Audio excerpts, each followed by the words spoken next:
It's working, Terry? Okay, great, thank you.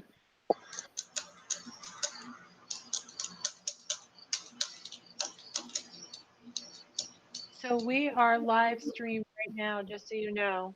We're live streaming. Okay.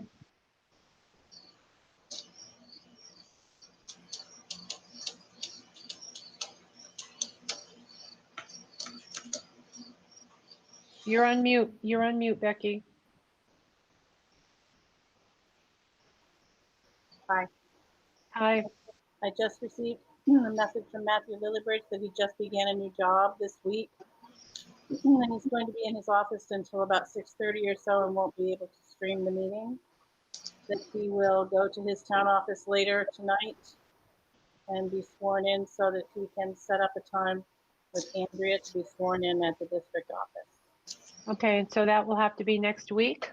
So he cannot participate, even if he joins in late tonight, he will not be able to participate in this meeting. Okay. Correct.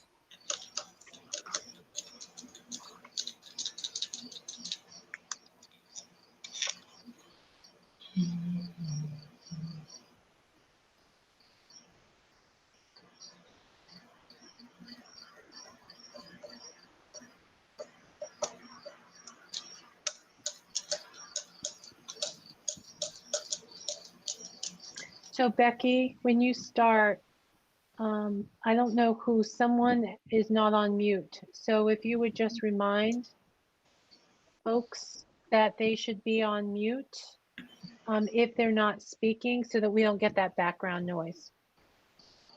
Great, thank you.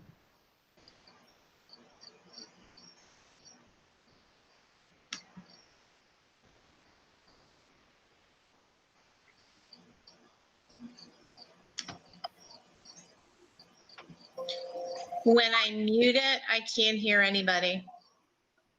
Who is that? Who's speaking? Teresa. Oh, hi, Teresa. Hi. When you mute it, you can't hear us? No.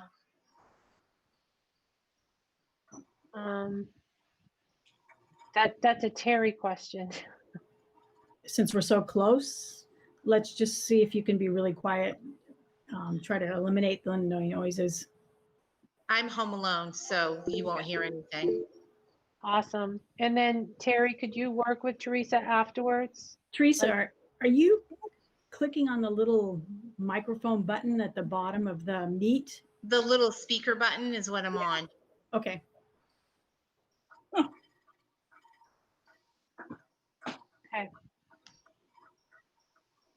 All right. It is 5:31, Becky.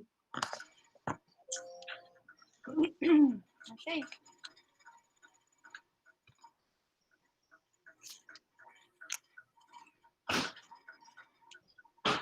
In accordance with an act to implement provisions necessary to the health, welfare, and safety of the citizens of Maine in response to the COVID-19 public health emergency, as enacted to read, Section G11 MRSA, Section 403A, public proceedings through remote access during the declaration of a state of emergency to COVID-19 and for 30 days following the termination of that state of emergency. The regular board meeting will be held through Google Meet.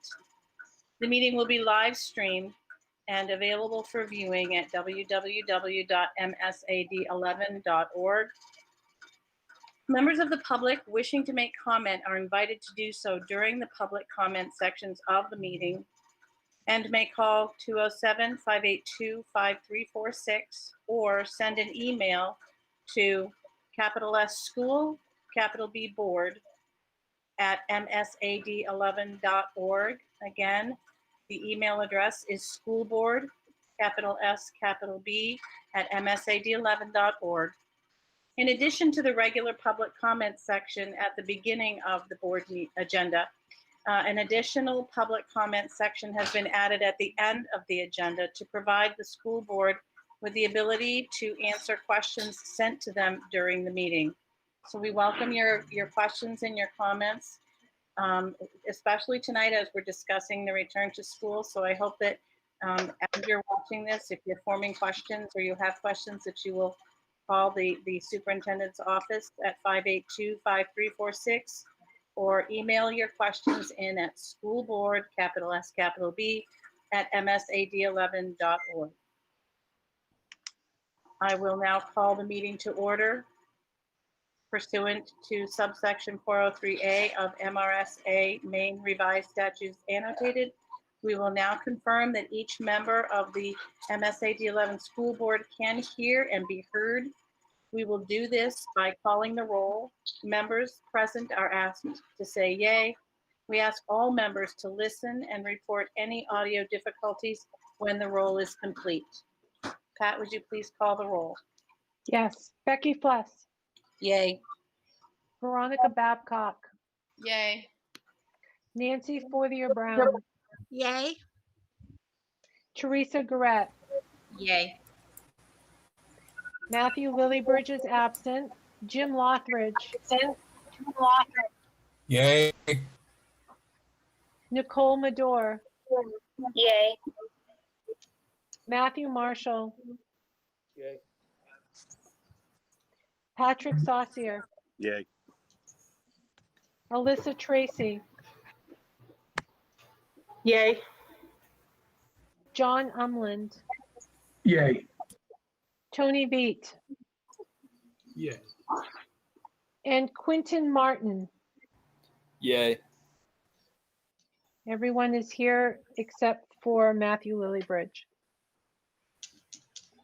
Pat, do we want to take a moment to have administrative staff introduce themselves? Sure. So I'm Pat Hopkins, Superintendent of Schools. Andrea, would you introduce yourself?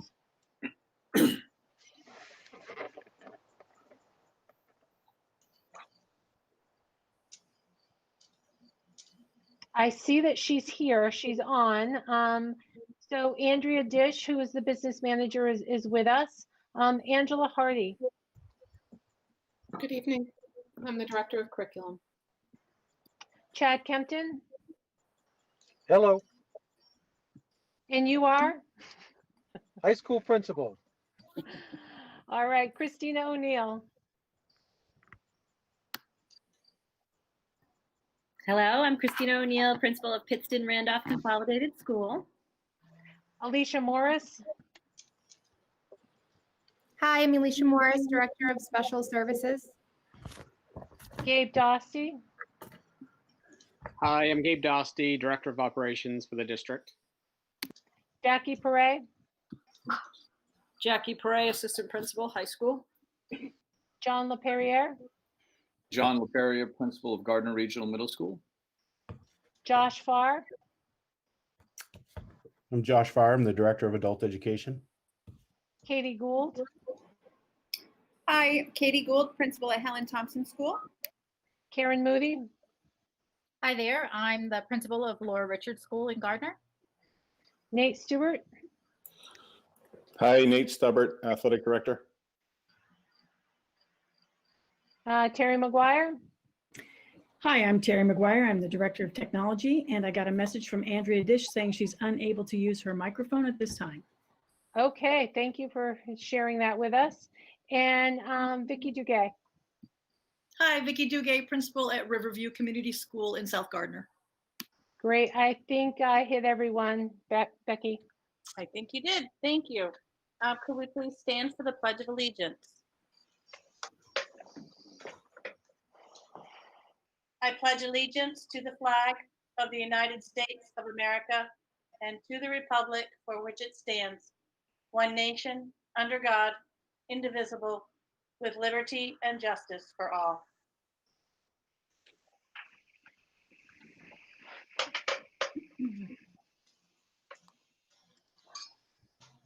Review and approval of agenda minutes. Prioritization of items and alteration of the established agenda format as needed. Is there any adjustment? I do not have any additional adjustments. We sent out a revised agenda yesterday, and I've made no revisions to that agenda. Fantastic. May I then have a motion to approve the agenda? Motion to approve. Or second, whoever that was, Tony. We always compete. So motion by Alyssa, second by Tony. Pat, would you please call the roll? Yes, so approval of the agenda. Becky, Yay. Veronica Babcock, Yay. Nancy Fortier-Brown, Yay. Theresa Gorette, Yay. Jim Lothridge,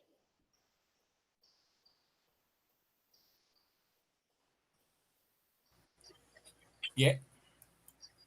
Nicole Madore, Yay. Yay. Matthew Marshall, Patrick Saucier, Yay. Alyssa Tracy, Yay. John Umland, Yay. Tony Beat, Yay. Quentin Martin, Yay.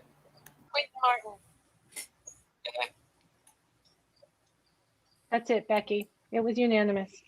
Okay, great. Thank you. We have, is anybody else hearing feedback? Mm-hmm. I think there's a delay on Jim's computer, so you're not muted. Yeah, so if you're not speaking, if you're able to please mute your laptop, that would be great. Thank you. That would be so helpful. Back to you. Okay, approval of minutes of the previous meetings, the regular board meeting from July 9th and then the special board meeting of July 16th. Motion to approve, please. Those just went out today. They were not in your board packet. So I'm not sure if board members have had a chance to review them yet. If you wish to approve them, or if you wish to wait until your next board meeting. I will ask the board what their wishes are. I reviewed. I have no problem with the motion, but I'll defer to the group.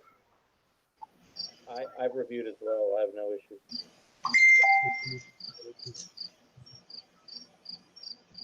I have also reviewed them. So I guess we can, how about a motion in a second and we'll see what happens. Okay. I'll make a motion. Okay, Matthew, move. May I have a second? Second, Tony. Second by Tony, thank you. Pat, would you please call the roll? Yes, Becky Fless, Yay. Veronica Babcock, Yay. Nancy Fortier-Brown, Yay. Theresa Gorette,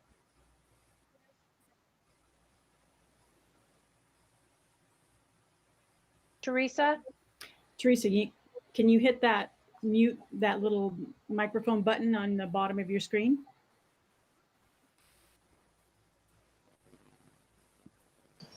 Yay. thank you. Yay.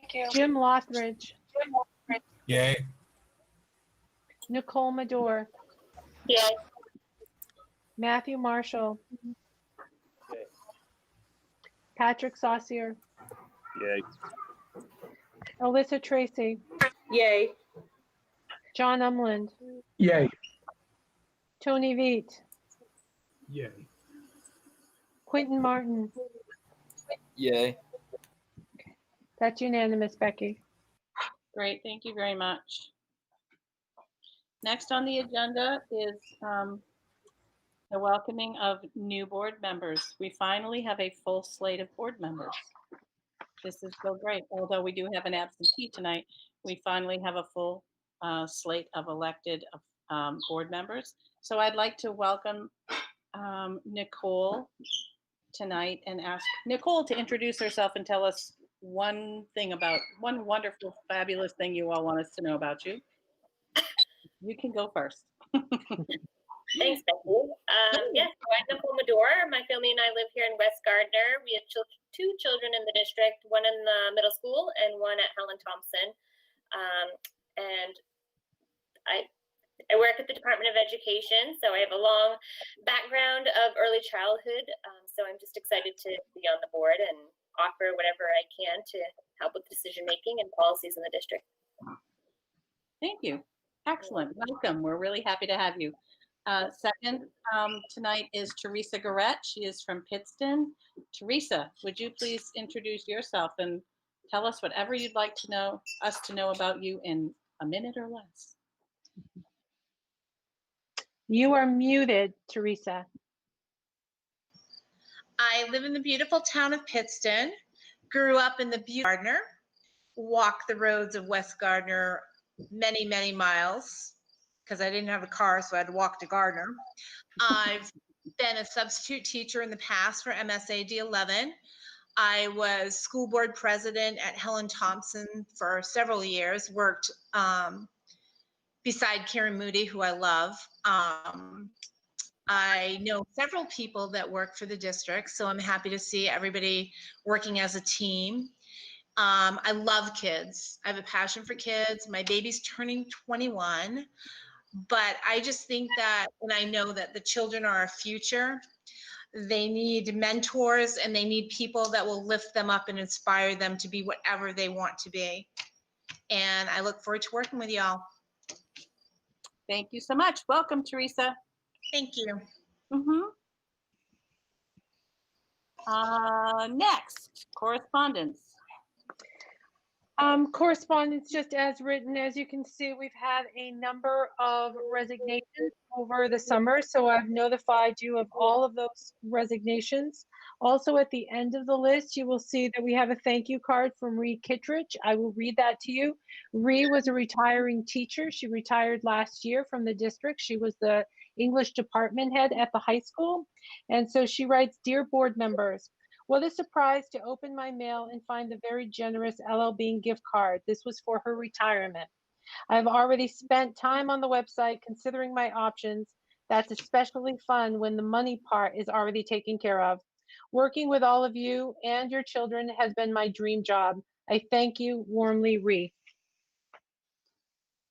Thank you. And I promised Jim Burke that I would mention. He very kindly had a photograph taken of himself in a rain jacket that he purchased at LL Bean with the gift certificate that we gave to him from the district, but he put it on my Facebook wall.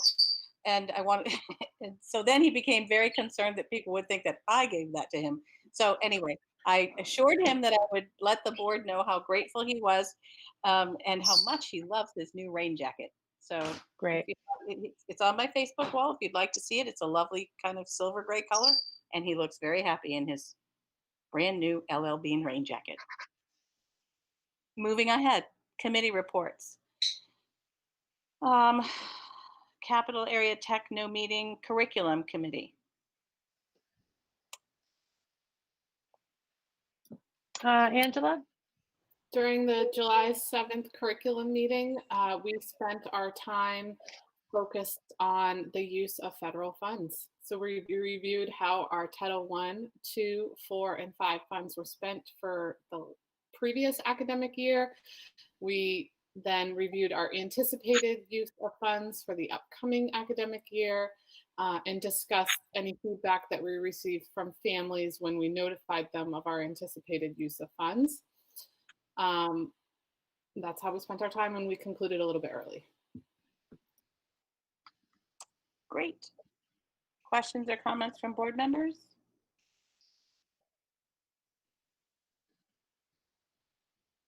Seeing none. Okay, we will continue on then. Dropout prevention, no meeting. Finance, no meeting. Policy committee. Tony? Yeah, so good evening. So we met on July 28th as a special policy committee meeting and actually discussed, changes to the, I'm not going to say this right, changes to the statute about, or changes to policies that need to be implemented by August 15th. And so we have those policies set for a requesting a first reading in our agenda tonight. And then we also need to request to make an exception to another policy, which is that all policies go through 2 readings. So tonight we're going to ask for a first reading to move these policies through so that they comply with the new statute, which is set to start on August 15th. Pat, how did I do with that? You did great. May I add a little bit more information? So there's been a change in the federal law regarding Title IX.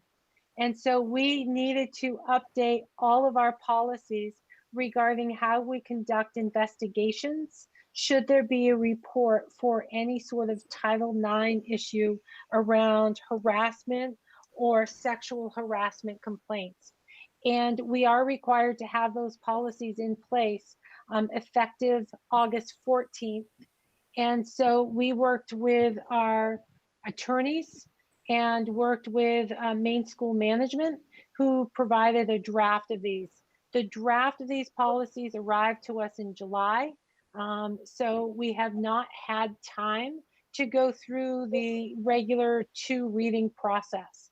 The recommendation from the Maine School Board Association, Maine School Management, they are recommending, as Tony said, that you provide an exception to policy BG-R.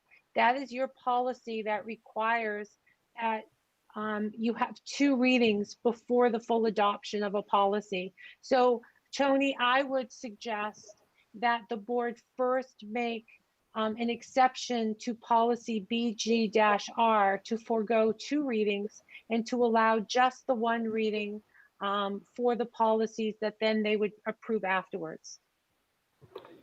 One additional thing, there was also, in addition to those policies, there's also a policy in there on open and closed campus that Mr. Kempton spoke to the committee about making some modifications to the open and closed campus for this coming year only. So hopefully you've had an opportunity to read those.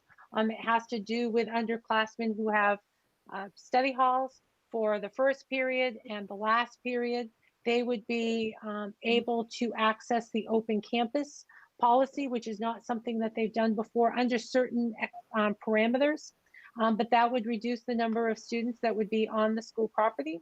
And then also there's language in there to support students who did extremely well the second semester through remote learning, to allow them to still have some privileges this year with the open and closed campus policy. So I'll move for the approval of the exception of policy BG-R to eliminate the requirement of a second reading to the policies listed. I'll second that. Is it okay if I take roll, Becky? I muted myself, sorry. Would you please call the roll? Okay, Becky Fless. Yay. Veronica Babcock. Yay. Nancy Fortier-Brown. Yay. Theresa Gorette.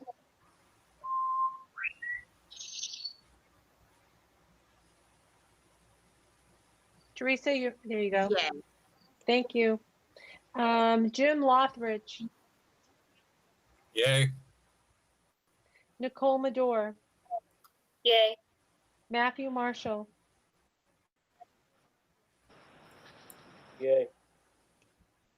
Patrick Saucier. Yay. Alyssa Tracy. Yay. John Umland. Yay.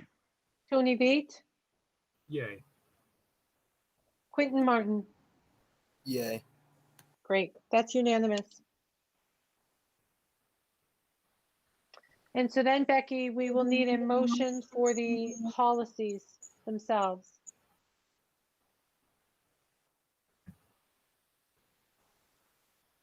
You're muted, Becky.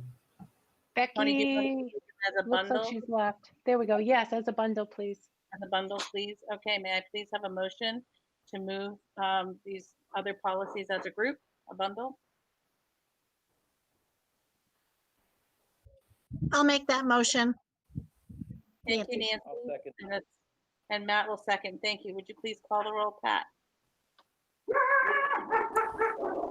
Becky Fless. Yay. Veronica Babcock. Yay. Nancy Fortier-Brown. Yay. Theresa Gorette, Yay. Jim Lothridge, Yay. Nicole Medore, Yay. Matthew Marshall, Yay. Patrick Saucier, Yay. Alyssa Tracy, Yay. John Umland, Yay. Tony Veet, Yay. Quentin Martin. Yay. Great. That's unanimous. Great, thank you. Next on the agenda is student representatives. And at this time, we'd like to have a discussion as to whether or not we should fill the position for the 2021 school year. Quentin will be our senior, but we don't really have a mechanism in place to interview an underclassman. And typically it would be done by now, so we would be anticipating next month having a new board member, but we don't have that capacity. So I'm wondering what the wishes of the board might be with regard to this. What is the process for them to apply or know it's available, Becky? So typically what happens is in late March or early April, we'll put feelers out at the high school. And it's actually much like when we run for office. Students have to gather signatures from their classmates, and then they write an essay indicating their interest, what their interest is, and why they are interested in this position. And then we interview them. And sometimes there's only one candidate, so it's a meet and greet. Sometimes there's 3 or 4. And we interview that way. And then there's a selection process. Typically, Pat and I and the vice chair, Veronica, would do that interview. So, where we haven't had schools since March, it's different. Sorry. I don't know. I kind of feel like if they had the option to do it some way virtually and we could support that, that would be nice. But I know the timing isn't great, but I defer to the rest of the group to see what they think. I think because it's actually the underclassman position, I think it would be a great opportunity for somebody to step up to the plate and fill the position, especially giving the opportunity to put that on some type of resume in the future for college or something else. I think to not give somebody the opportunity would be sort of a shame. So I would support, maybe Quentin could try to recruit somebody that he knows as one of the underclassmen. And he could talk it up a little bit and maybe get somebody to gin up some interest.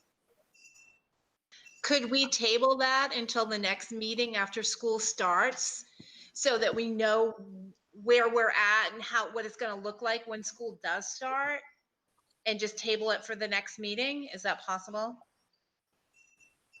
I agree with Theresa. While I think we need a rep, I think right now our focus should be on getting students back at school, figuring out that whole thing, and having this on someone's plate to do the interviews, to go through that process. That's just more that Pat has to do at this time, when I think getting kids back in school is our #1 priority. I agree with that too. Good thought. My one thought, this is Tony, about tabling it is that I think we're voting on this tonight, but potentially our next meeting would occur before students are back in school.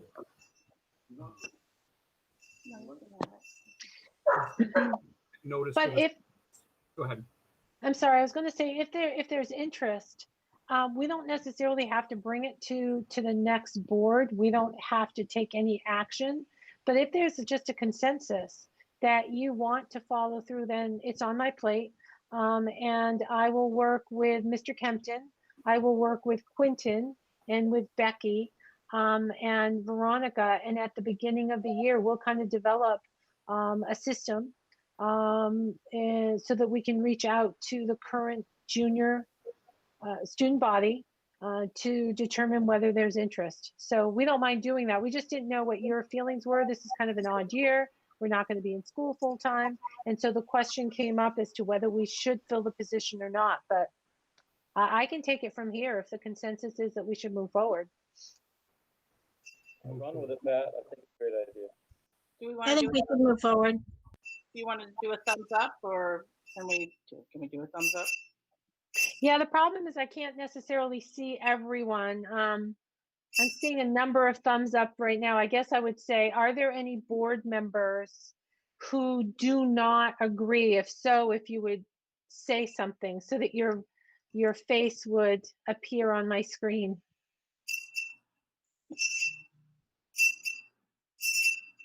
Yeah, I'm not hearing any opposition, so we will work on that. Great, thank you. Okay, good. Thanks so much. Okay, next on the agenda. Whoops, my phone went dark. I'm sorry. We're using two screens here. That dinging in the background, is that you, Becky? It's my bird, and he's doing it because I'm here in the room. I'm so sorry. The bell tolls for me, and okay, I can try and make him stop. Albert, stop. Nope, he's not stopping. I will mute myself in a moment. Okay. Okay. Wellness committee, no meeting. Ad hoc committee, no meeting. General information, staff transfers. Just as presented, the staff transfers, which is pretty common. And then I also have down here some two new hires. They are in ed tech positions. One is an ed tech and special ed at the high school. That person is actually funded by RSU 12. It is not funded by your budget.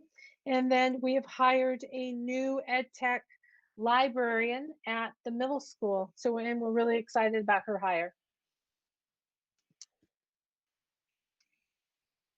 Excellent, thank you. Nominations. So we have two nominations tonight, which I am also very excited about. So as you will recall, last year we were not successful in being able to hire a school psychologist. And so I am here tonight to recommend a school psychologist. Her name is Macy DiCarlo. She has just finished her program. She is from New Jersey and she is moving to Maine. She has spent a lot of time in Maine, very familiar with it. And so we're excited to have her. We think that she's going to be just a great fit with the district. And we have filled the position for the additional elementary social worker position. And we are recommending the hiring of Lisa Munzing for that position. Most likely she will be assigned to LER and Riverview to work in those buildings. So those are my nominations. That's really great. Both of those are going to be great. I saw Pat Munzing last night, and they are very excited in the Munzing household that Lisa is going to be our social worker. So that's really great. Old business. No, those are nominations that require board approval. You're absolutely right. I'm so sorry. I'm moving ahead too quickly. A motion, please, to accept these two new hires. So moved. Moved by Tony. May I have a second? Second. By Lisa. Pat, will you call the roll? Yes, Becky Fluss. Yay. Veronica Babcock. Yay. Nancy Fortier-Brown. Yay. Theresa Gorette. Yay. Jim Lockwood. Yay. Nicole Medore. Yay. Matthew Marshall.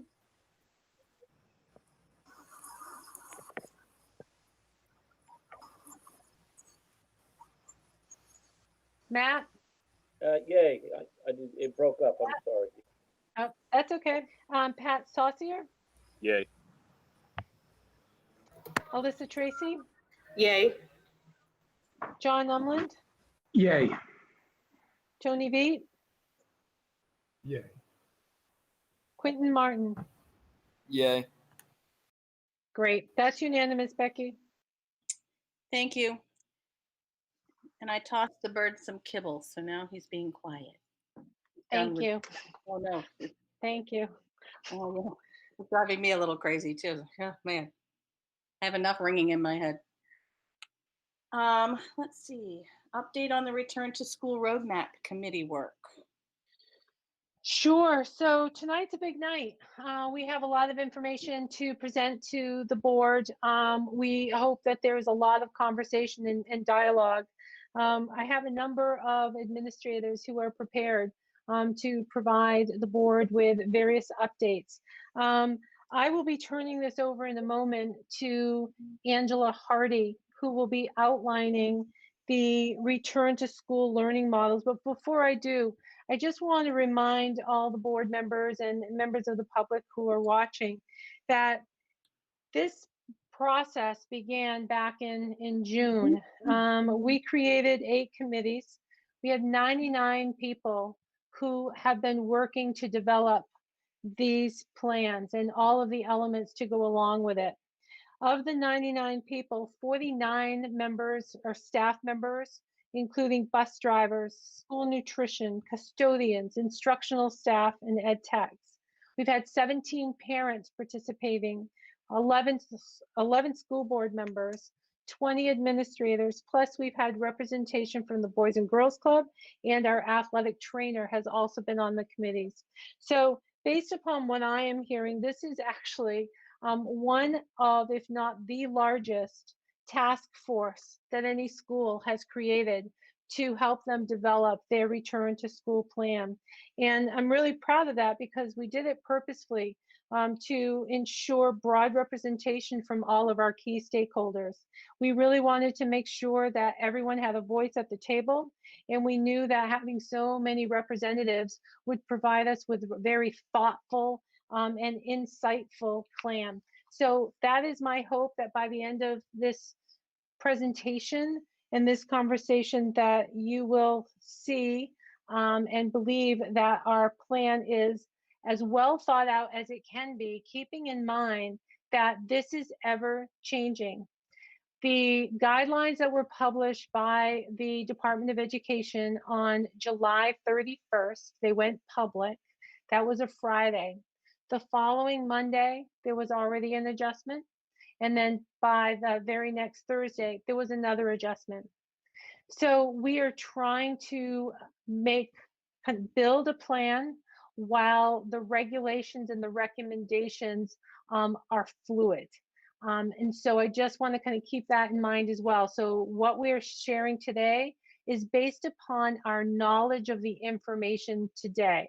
And that could change tomorrow. So with that, I would like to turn it over to Angela, please. Thank you, Pat. I'm going to actually present my screen so that you can follow along using a visual.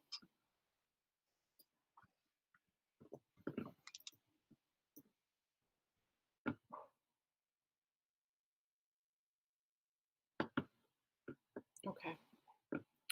So as Pat said, our development of our learning plans started by reviewing feedback from families that we secured at the end of May to understand how the spring process went and what families and staff recommend for us to do if we needed to continue to look at our instructional plan for this fall. And then we convened a group, a core instruction group, and that group has been meeting every week. And then we divided into different subgroups, and those subgroups have also met weekly in addition to our core group time. And we have circulated our drafts across the administrative team and to different staff members to get additional feedback, and brought it to the steering committee for review, feedback, and further refinement. So at this point in time, what I'm going to share is the plan that we have aligned to the color-coded system that the state of Maine has arranged. The state has set each region every 2 weeks. There'll be an opportunity for the state to continue to reassess where we're at and let us know what our color code is. And then this scenario follows that as much as possible. The one indication that the state made on the 31st when they released their color coding system is that there must be 6 health and safety requirements met in order to return students to school fully. And that they recognize that even if a region is considered green based on the public health data, that schools might not be able to return to green if they can't do so meeting the 6 health and safety measures. So I just want to put that out there. Our green zone is if we can follow all of the measures, and many of them are located here on the left, we will offer 2 options to families.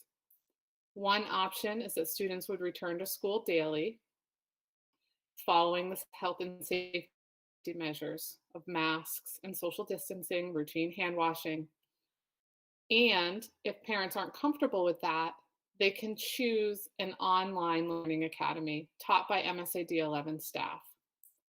We're working to make sure all of our students have one-to-one technology so that they could access that online space if necessary. If we don't feel like we can adequately respond to the health and safety measures in the green zone, we would operationalize the school system in a yellow zone. Or if the state deems our region yellow, we would follow suit with this plan. In this plan, what it allows us to do is to reduce the number of students in a building at one time. By doing that, we're able to keep our social distancing measures in place, more effectively transition to the practice of wearing masks, routine hand washing, movement throughout the building. And we would set those students up into 2 cohorts. There would be a cohort A and a cohort B. The cohorts would be organized by household groups as much as possible, with a few exceptions. And the district would determine those cohort assignments. And we're trying to make those assignments from a pre-K to 12 perspective. So if families have students in our elementary schools and also in our middle schools, those students would attend in school on the same day and would be at home or in an alternate location where their family deems on the same day. And so as you can see here, cohort A would come into school while cohort B learns remotely. On Thursday and Friday, cohort B would come into school while cohort A learns remotely. Wednesday would be reserved for office hours, so that will give us an opportunity for small group and one-on-one check-ins virtually with our students, planning time, because teachers will be losing a significant portion of their planning time in order to follow all the guidelines using a cohort model, and additional cleaning measures. If students are enrolled in the Online Learning Academy and we transitioned to yellow or started with yellow, they would stay in that academy. We're asking that any family who ends up enrolling in this complete virtual space, this remote online learning academy, that they do so for 1 complete term. So in our elementary schools, that would be for a trimester. In middle schools, that would be for a quarter. And at the high school, that would be for 1 full semester. At the end of that term, or as we near the end of that term, families would have the opportunity to continue to enroll in the Learning Academy or to opt back into the in-person learning, whether we're in yellow or green. When we did look at the cohort model here, we recognized that some weeks are not full weeks. And so we wanted to make sure that there was equitable learning opportunities for both cohorts. And when looking at our school calendar and counting the days out across the year, under the scenario that we could, there might possibly be a chance we were in yellow zone all year, let's hope not, the number of days are even for each cohort. And then lastly, if we are deemed a red zone in our region due to public health data, then we would transition fully to a remote learning scenario. Please understand, though, that we've learned a lot from our spring remote learning experience, and we've done a lot of work in our professional development and in securing resources to have that experience be even stronger than it was in the spring. There's one exception to this plan. Because of guidelines that we are trying to follow and because of the special needs of a certain population of students, we recognize that not being in school is especially difficult.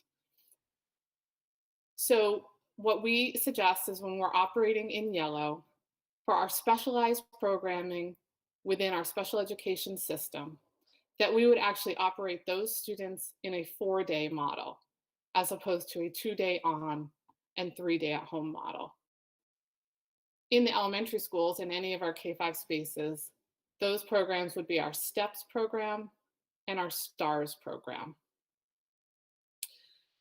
In order to make this effective and not cross cohort groups, if STEPS students are assigned to cohort A, then they will transport to school on their cohort A days and attend their STEPS programming alongside their cohort A peers when they transition into those classrooms. On cohort B days, those students would utilize specialized transportation to come into our schools and would receive their learning services within their STEPS program space. And that way they're not crossing into their cohort B peers since they are assigned to cohort A.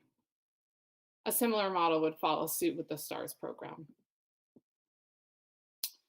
At the middle school and the high school, we would follow that same line of thinking for Jen, Maureen, Gail, and Anna's programs.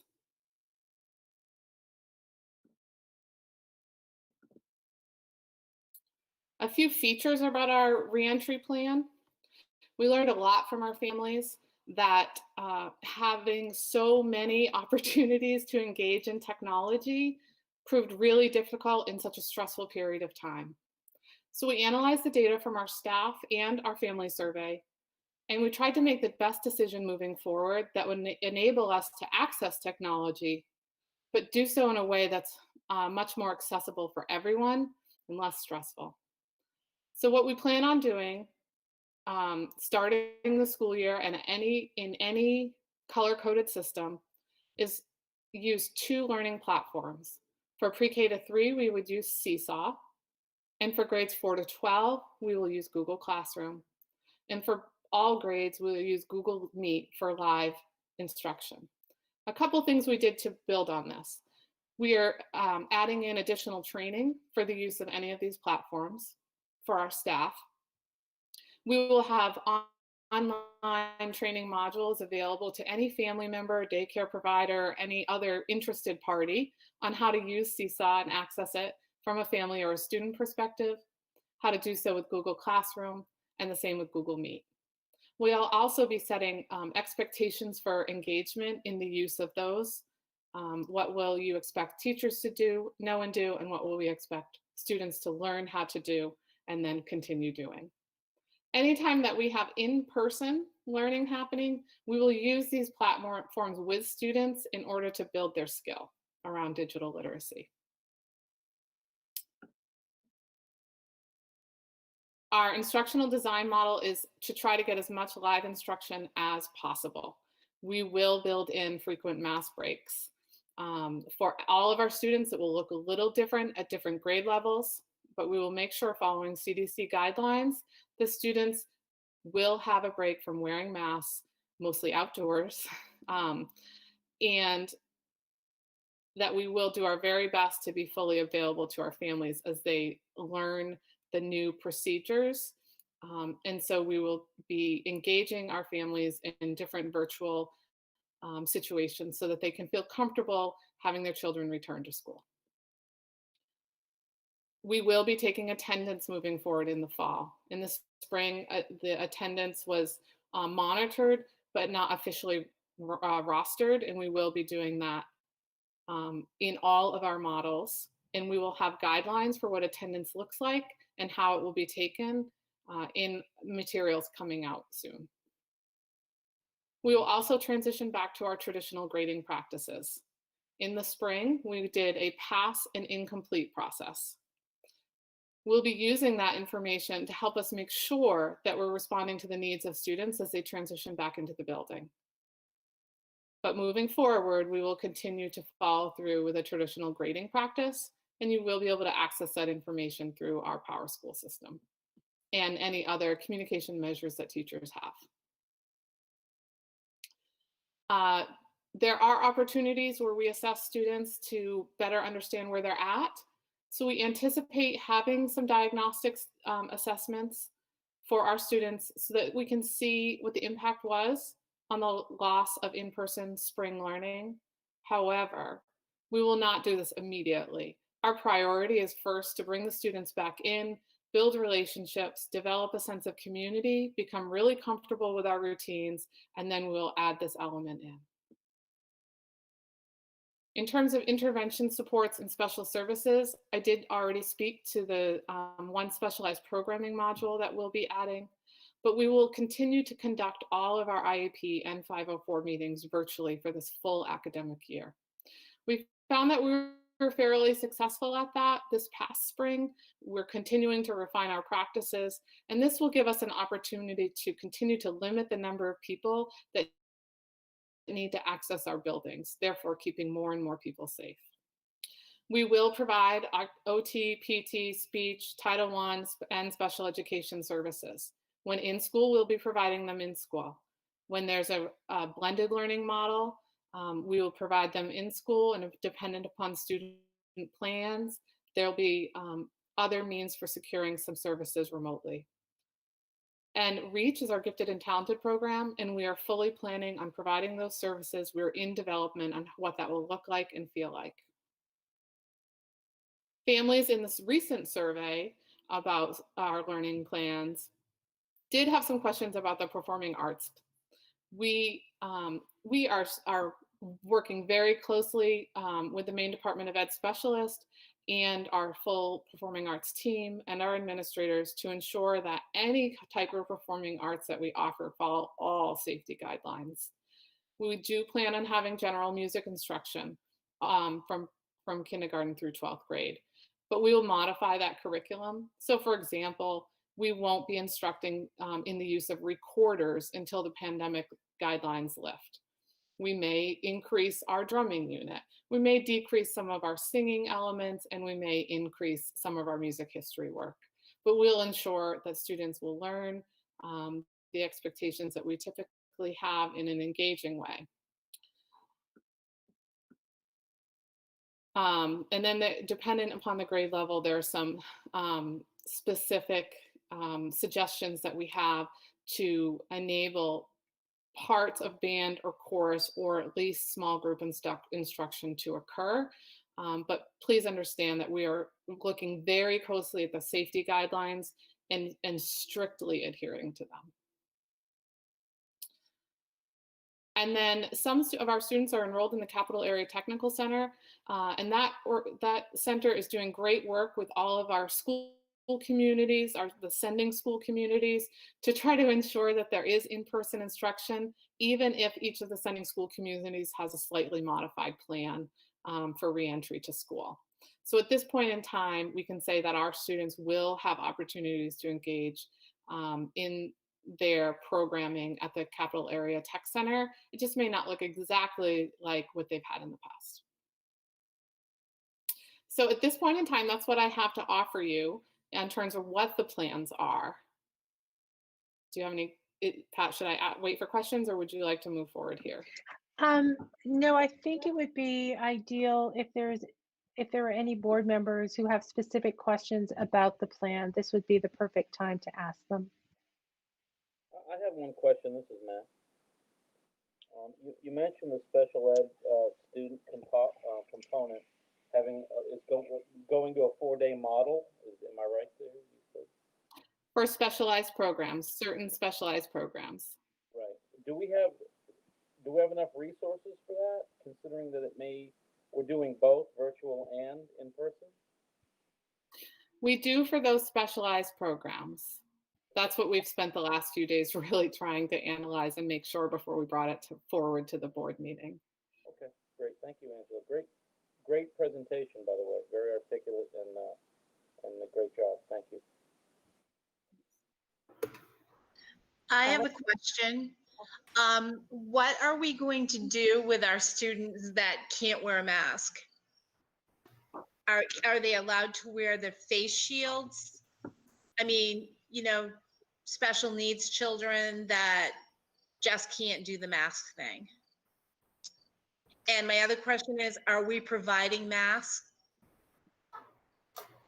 So the wearing a mask is non-negotiable based on the recommendations and guidelines put forth by the CDC and the DOE, except if there is a medical condition, another health issue, or a behavioral issue. In those particular cases, students can wear a shield, and the staff can work with the family to find an appropriate face covering, maybe a gaiter, instead of a typical mask.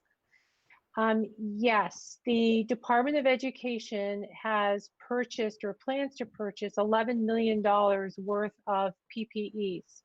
And so later on in the presentation, I do have Karen Moody, who has been in charge of our resource purchasing, is going to be prepared to share with you the number of masks that we are going to have access to for our students and their staff. And we did purchase quite some time ago face shields for our staff as well as masks. Okay. Alyssa's has had her hand up. Yep, just a quick question, Angela. Thank you for going through it. You have a good way of summing a lot of things up, like you do for us. Just a question. When you talked about the virtual academy, and I think I get your inference here, but I wanted you to explain: is that going to be a separate set of teachers? So we're not expecting teachers to be in a live classroom and like streaming live to kids that are at home? That's a great question. Yeah. So I know families are really anxious to have all of the details, including the details of the remote learning plan. What we're doing at this moment, and actually all week, is we've been looking back at the staff had a very specific survey going out about health and wellness conditions and their ability to return. Just ahead of the survey that went out to families about the learning scenarios. We're taking both sets of data and then we're designing remote plans. It will be MSAB 11 staff. It will be a little different at the high school than in K-8. And there will be some instances where live streaming into classrooms following guidelines associated with FERPA and HIPAA will happen. But what we will do is, the administrators are working on this with me, and we will consult, of course, with our teachers and our associations. But what we'll do is very carefully look at our workload conditions to make sure that we're not overloading our staff, but we're creating equitable conditions. So if a teacher does take on an element of live streaming, then we're taking that into consideration and comparing it across their grade span. Like in the high school, what does that look like and how does it look and how are we ensuring that it's equitable given their planning time and their workload?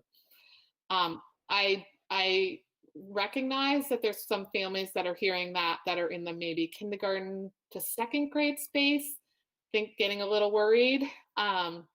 We want to assure you that that plan will look a little different. While we're still working on finalizing some of the staffing structures, and we're also trying to make sure that it works when we're in green and when we're in yellow, because we know that those families need absolute stability. And that's why we're taking our time to make sure that when we do release this information to families, we can feel assured that we can meet the expectations that we're putting out there for them. In terms of timeline for the Remote Learning Academy details, our plan is to have as much of this, the details arranged so that nearing the end of next week, there'll be an opportunity for parents to review that and ask questions before making a final decision as to whether or not they're enrolling in that academy or not. We are coming up with a strategy. We know that we sent a survey out to families for them to weigh in.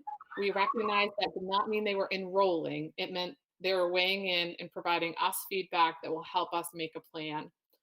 This survey did come across that 65 to 70% of our families anticipate having their children return to school in yellow or green, whereas approximately 10 to 12% anticipate using the online virtual academy, and about 20%, give or take, depending on the green or yellow category, are unsure.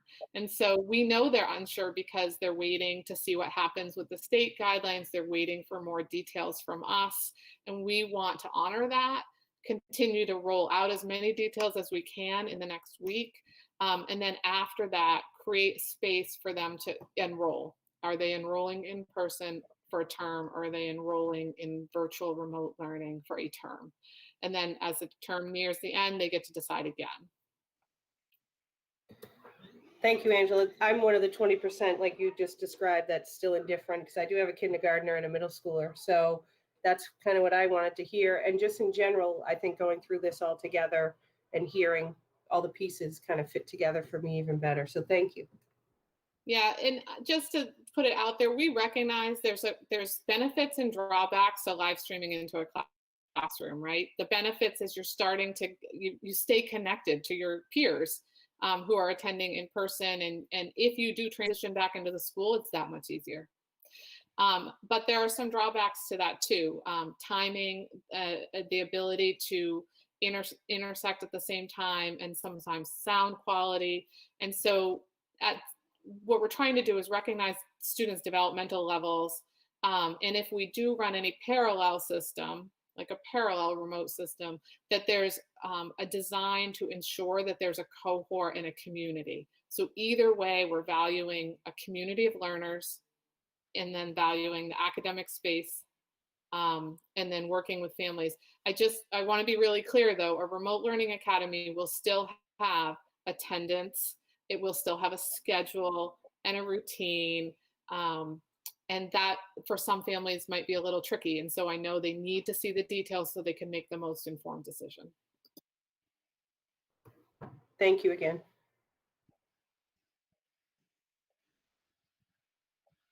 Any other questions for Angela? Just one quick question. With the social distancing aspect, I'm just questioning, is there going to be some sort of enforcement of that? And the reason why I ask is both my sons, one's going into kindergarten, one's going into second grade. They are, lack of a better way of putting it, huggers. And with the younger age kids, they have more of a contact play mentality. And I'm just kind of curious, is there a way to enforce it without doing long-term psychological damage, and having them afraid to be at school is what I'm concerned about.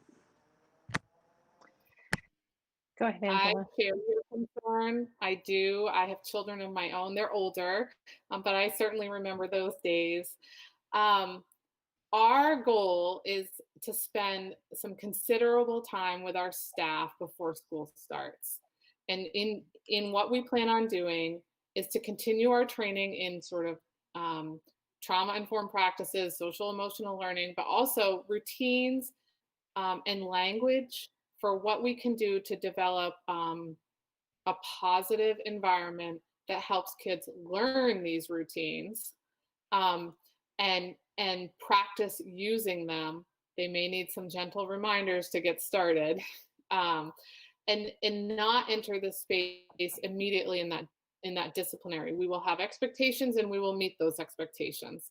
But there's ways to offer feedback in the early stages that allow students to learn and grow and not shut down, I guess. And but we will be consistent, because it's absolutely critical that we follow these guidelines for the health and safety of all. So it's this fine line, and we're going to work really hard with our staff in practicing this, so that we're ready when those students come in the door to try something a little different than they may have experienced in school before.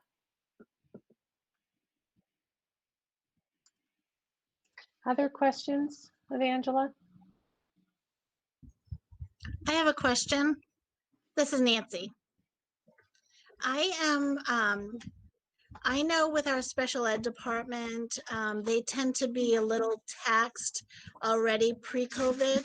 Are we prepared to offer them the additional support that they may need to keep them safe mentally and physically? Alicia, do you want to weigh in on this one? Sure. Yes, so we are certainly looking and exploring all options and doing our very best to prevent teacher burnout. The good thing is that we have hired the additional special educator at Pittston. So that is really going to help lessen the caseload, and so those teachers will be able to support one another. We're also making sure that special ed techs are assigned to special educators to help support them with the instructional piece. So I know that there's going to probably be some hiccups and some bumps in the road as we go. But I feel that with the amount of special ed teachers we have in the district supporting one another, with the additional school psychologist, the BCBA, and the social workers, I'm confident that we are going to be able to support our students and to support our teachers.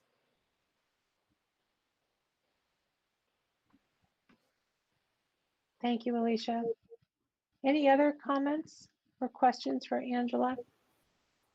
Hey, it's Tony, and I just had one more for Angela. And just in reviewing the steering committee video from the other night, I think I heard you talk about not only the incredible amount of work that's gone on, and I do appreciate how well you have summed this up, the incredible amount of work that's gone on to create this plan. You'd also mentioned that teachers are still very much doing their normal preparation stuff, and that's sort of like not, we're talking about this return to school stuff, and yet this other channel is going on right now. Could you talk about that for just a second, how that's balancing out this new frame with this traditional work? That's a great question. You know, we're a work in progress.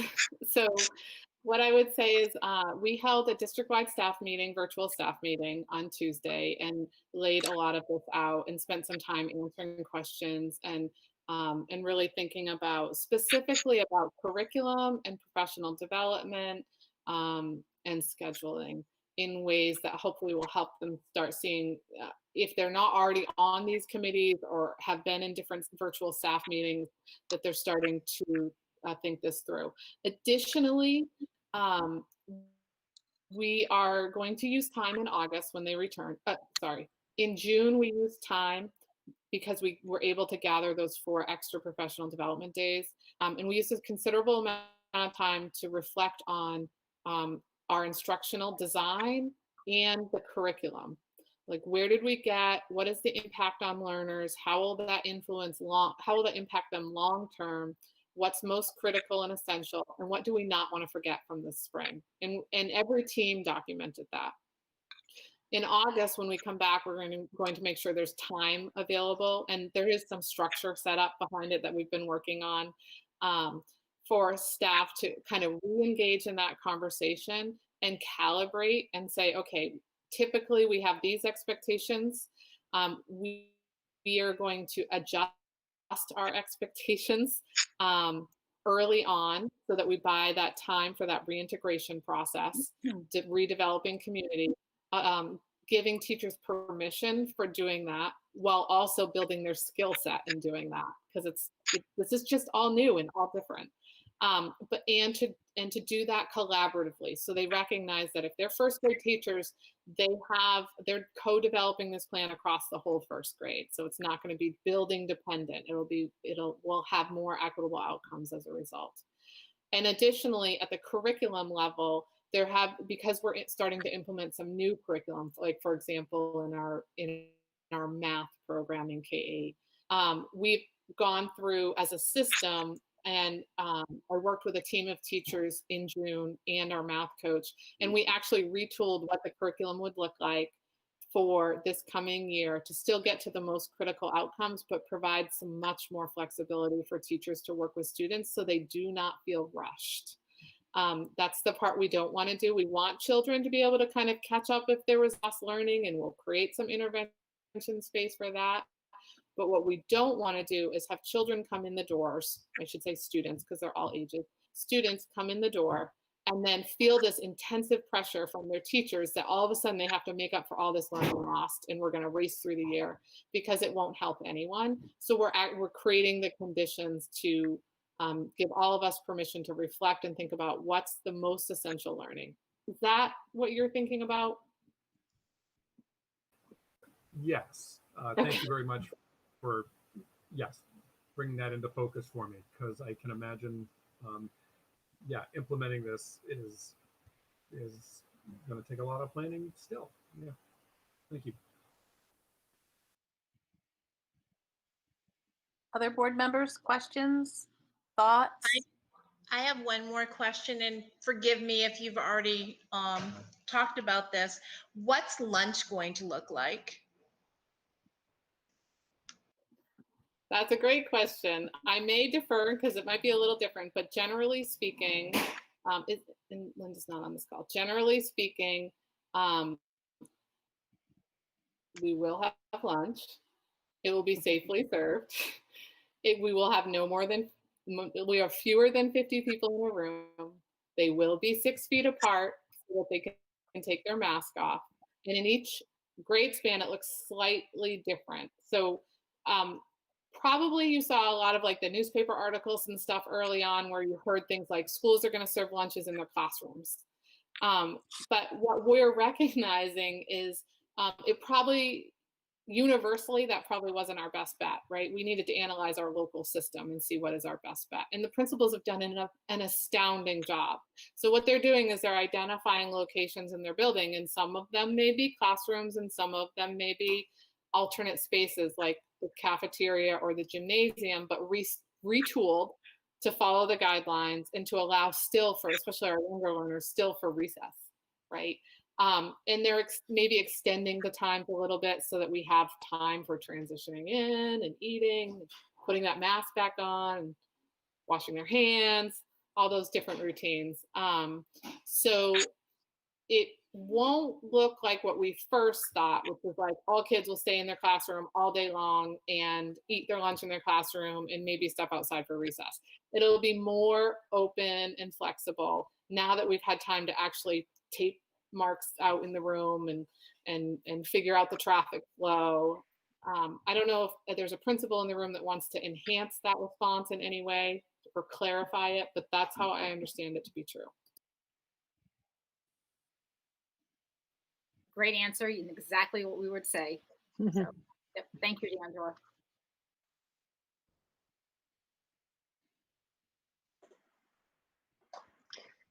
So question, I did not get to see the last steering committee video, so I apologize if this was answered on that one. And I know it was discussed in one of the earlier meetings, but for Gabe, what have we done with as far as ventilation in the schools? I know you were looking into that earlier. Have we made any progress on that? So Gabe is going to be on the agenda in a little bit answering that exact question. So if I could just ask that we wait, get a little bit further down the agenda, and your question is going to be answered. 100%, thank you. Great, thanks. Other questions for Angela about how this is going to look?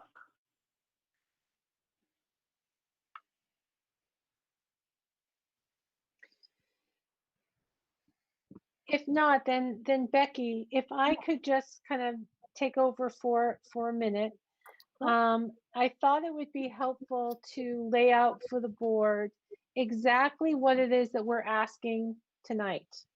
And then from there, really move into some of the needs that we're going to have to help us bring students and staff safely back into school, and the monies that we have available to do that.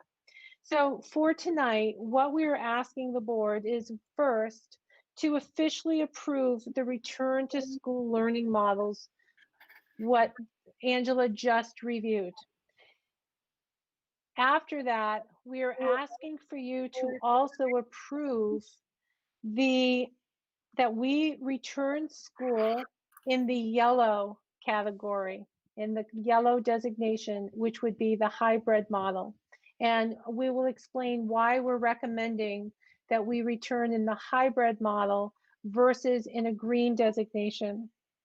I will also be asking, as a result of the work that needs to be done, that you consider moving the first day of school from Monday, August 31st and pushing it to Tuesday, September 8th. That is with the understanding that we would need to submit a request to the Department of Education for a waiver. It is my understanding that the department is going to be very flexible with the recognition that school districts need additional time to prepare for the opening of school. But it does mean that we would move from 175 student days to 171 student days. It would give staff 8 days prior to students returning versus the current 4 days. So that is at the end of tonight's meeting. That's what we're asking for you to consider. So I want to make it clear, first of all, that all along with this processing, it has been the desire of everyone on these committees, and especially with the administration, to be able to open in green. Right up until this week, I would say, or the very end of last week, we were moving forward in developing plans with the expectation that we would be coming to you with the recommendation to open in green. However, the last few days, the last week, we've really come to the realization that we are not yet prepared to bring back all of our students in the green model. When Angela presented the plan for the district, she mentioned that there are 6 guidelines that we must follow. I want to just review those to make sure that everyone understands and knows exactly what those guidelines are. And they are non-negotiable safety measures that are set forth by the Department of Ed and by the CDC, that these measures must be in place regardless of the model in which we return students. So 1, there has to be some form of symptom screening before students or staff come to school. There has to be physical distancing within our school facilities, and that physical distancing has to be between 3 to 6 feet with masks. So as the staff, the building principals are looking to lay out their classroom, they are at a minimum looking at having desks or tables at least 3 feet apart in order to accommodate our students. Masks or face coverings, they are a mandate. It is not optional. If families do not wish for their child to wear a mask, then they will need to look at the remote learning option, unfortunately. But we have to adhere to the requirement that face masks are required. As Angela said, we will be building in ample opportunity for students to take face mask breaks. And that will look different at the high school than, of course, it will look for elementary school, but that will happen. We also have to provide training and practice in hand hygiene. So students will have to be trained, and we will have to make sure that we give them ample opportunity to frequently clean their hands throughout the day. We have to make sure that everyone has the appropriate PPEs available. So for our staff who need gowns, if students need gowns, we need to make sure that those are available. And then we have to have a process for which people can return to school after an illness. So we've been spending a lot of time thinking about those guidelines and trying to determine how to make those guidelines work in a green model. Some of the challenges that we are currently faced with as of today. One, our transportation guidelines have not yet been released. So we're building a model in anticipation that we will be able to transport approximately 24 students on a bus. That is 1 student per seat. But we don't know that yet. We were told the guidelines should be out soon. We also don't know yet what our bus drivers are going to need to do to keep themselves safe. Are they going to have to wear some type of face guard? We don't know. We're waiting for the federal transportation to help inform some of the decisions that have to be made regarding buses. One of the requirements right now is that students, when they get on the bus, that they have to use hand sanitizer. However, the hand sanitizers have alcohol in them. Alcohol is combustible, and you can't have combustible items on buses. So therefore, you can't have a hand sanitizer on the bus. So the Department of Education, along with the federal government, they're working through those guidelines, but we haven't received them yet. So if the guidelines come back that we can only have 1 student every other seat, it's going to present a real serious challenge for our district to be able to transport students. So that is a challenge.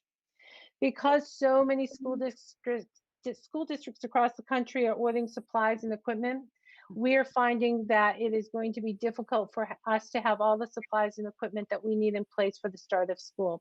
We are trying to transition from tables to desks. We can fit more students in the classrooms if we use desks while we're adhering to the 3 to 6 feet, but we're not going to be able to get all the desks that we need in a green designation by the start of the school. That is just not possible.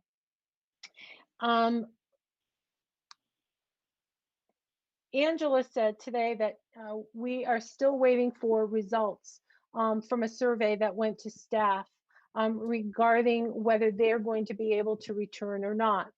That information is still coming in. I mean, as of today, we learned of 2 staff members that will not be able to return due to COVID needs, and we had a staff member resign as a result of COVID needs. So it's very fluid. So as we're trying to develop plans, it is the 6th of August, and we're just learning now that we have some additional staffing needs. And I'm not sure where those staffing needs will come from.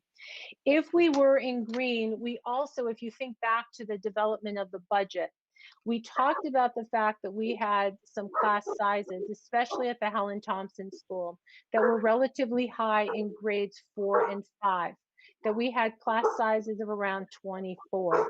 We cannot, in a green model, we cannot fit all of our students within and follow the parameters set forth with our 3 to 6 foot physical distancing with that many students. That means that in a green model, we would also be looking at needing to hire some additional staff. We would need to remove some of the students from the grade 5 classroom, some of the students from the grade 4, and probably we would be looking at a 4-5 teacher for the overflow.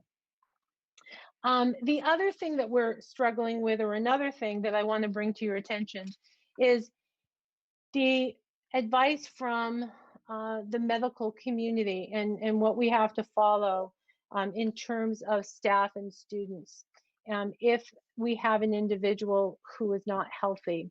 According to the guidelines, if we have a staff member or a student who is not feeling well on one day, they have to stay home, right? All the guidelines, if you're not feeling well, you need to stay home.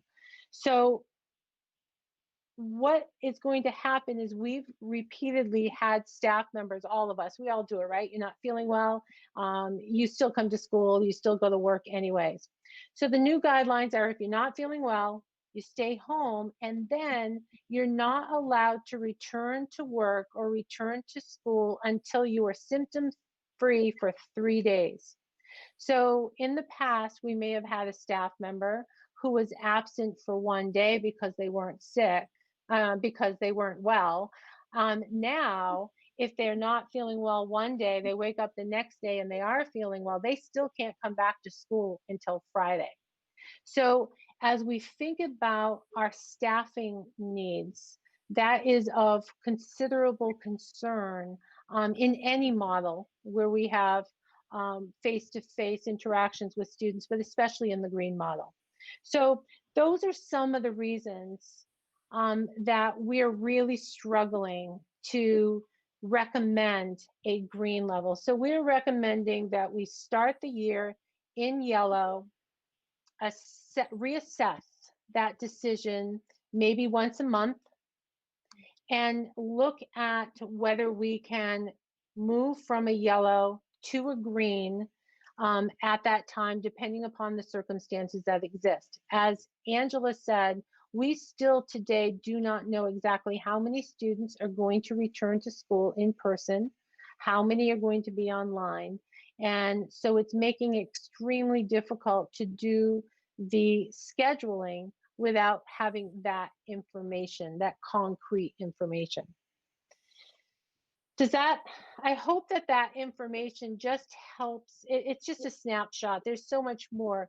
But what I was trying to do is just to try to provide you with a little bit, or with a sense of the complication that exists as we're trying to develop our plans for returning. Just when you think you have an answer to one question, it then leads to 10 more questions, right, that you need to then investigate. So it's just an extremely complex model. But I do want, I do want all of you and anyone in the audience to know it is our wish to have all students back. That's what we're striving for. We want them back, but we just don't feel that we can do so and still abide by the 6 required safety measures set forth by the CDC and by the Department of Education. So I just kind of wanted to set that stage to kind of give you that perspective. And then what I thought we could do is I wanted to share with you, in order to bring students back, there's a lot of work and a lot of money that's going to need to be spent in preparation. So you've probably heard, and I think we've talked about it in the past, that we have some CRF money that has come to our school district. The governor announced back on July 31st that school districts were going to receive $1.65 million or $165 million to help us prepare in the start of school, or returning students to the classroom. Our share of that was $1.6 million. That sounds like a lot of money. It certainly is a lot of money, but I'm going to have some individuals kind of walk you through some of the expenses that we're going to have, and you'll see that we're going to eat through that pretty quickly for various reasons. So one of the first expenses that I am looking to the board to approve is the creation of a pandemic response coordinator. So what we've come to realize, and I know Becky and I have had this conversation many times, Veronica's had this conversation with me, is all of your administrators already have certain responsibilities just to return students and staff to school in the fall. Right now, all we are doing is planning for the return of everyone safely as a result of COVID-19. And we don't have any one individual who is holding all of the necessary information and making sure that we are not dropping any of the balls that or we're not forgetting any of the decisions that need to be made in order to bring everyone back safely. So I am proposing that we create, that would be funded out of this account, a pandemic response coordinator, and that person would really help to oversee the responsibilities of each of the 8 return to school plan committees. They would monitor health guidance from the Department of Education, from CDC, from national health organizations. They will support the development and the refinement of protocols designed to maintain the health and safety of the students.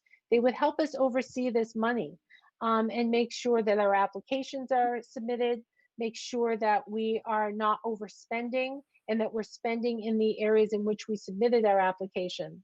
They would help with the coordination internally between the building administrators and the central office, and just help us also provide training of our students and our staff.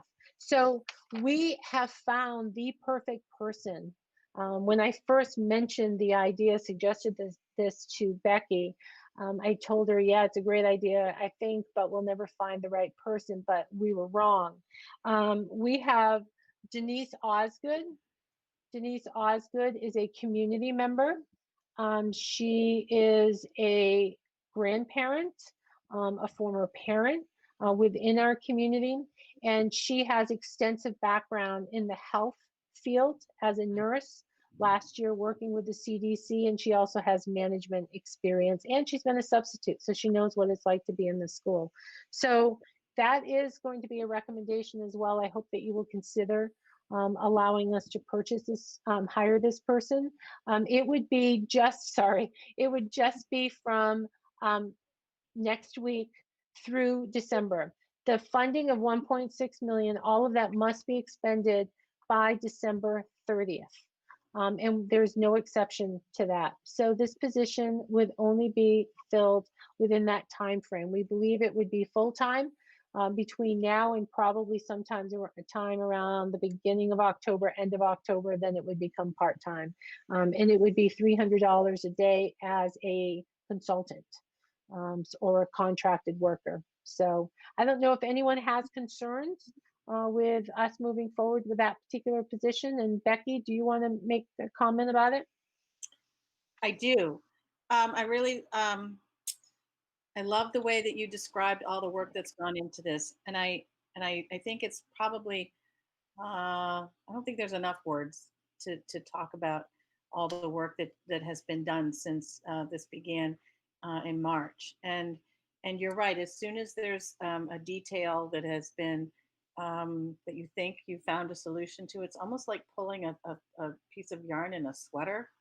It all starts to unravel, and then you're trying to pull it all back together. There's just so many pieces to this that are far more complicated, and there just aren't words to express to you or to the community how hard and how much the sheer volume of work that we have put in as a district into this process. I had a text message from Steve Bailey this morning after our Region 8 meeting last night, where we talked about returning to school, and he really praised our staff in MSA D11 for the hard work and for your presentation last night, your brief presentation, and participating in that meeting as to what we're doing as a district to communicate. I think that's probably the thing that we've tried the hardest to do, is to really communicate thoroughly as much as we possibly can with the community. With that said, that's the thing that you have the least amount of time to do. You're not just the COVID superintendent, you're the superintendent. And so everything that has, and Angela's not just the COVID curriculum director, and Karen's not just the COVID principal, and Katie and Chad and all of our administrators, they're not just the COVID administrators, there are building administrators. So all the hundreds of things that they do every other day of the school year still have to be done, and we really need support, administrative support, and someone to be an overseer of this particular period of time is a much needed person, so that you can do other things, and all of our administrators as well can do the many other things that have to be done to be sure that school goes off, that you continue to make it look effortless, which is what you all do, is you make it look effortless. But I know, because of the amount of time I spend with you all, that it is not effortless. It is effort filled. And we are very fortunate to have each of you, and we need some more support. Is there any opposition from the board in us moving forward with a contracting with Denise to do this work? I have a question. So we would be paying her $1,800 a week? This is a contracted service, and so it starts out at, yes, $300 a day. Yes, for her expertise. Yes. What would the total cost be? The total cost out of this particular grant, it would be roughly $23,000 between now and December, the end of December. And what would her capacity be? She'd be at school 5 days a week? At the beginning, she would be full-time. And so it would be 5 days a week. And then over time, the number of days that she works will decrease. And so she'll only be paid per day that she's working. So if she's not working, she won't be compensated. I'm just really frugal. Mm-hmm. $300 a day to me personally sounds like a lot. I'm just saying. Given the expertise, and I actually disagree.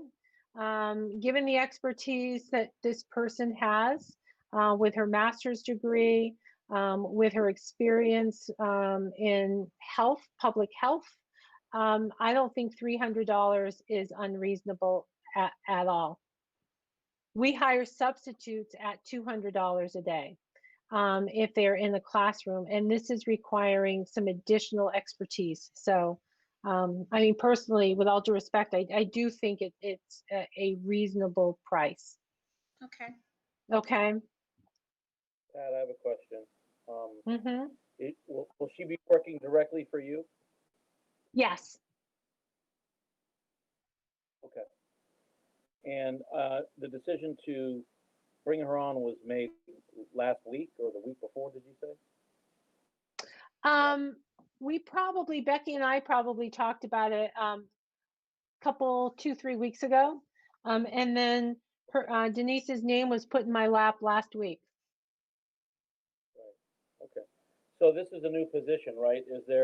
Are we going to come up? We're going to have to come up with rather quickly some type of job description, and with her area of responsibility, there's going to be some focus on some things that we're going to want her to focus on, right? So, have we started doing that yet?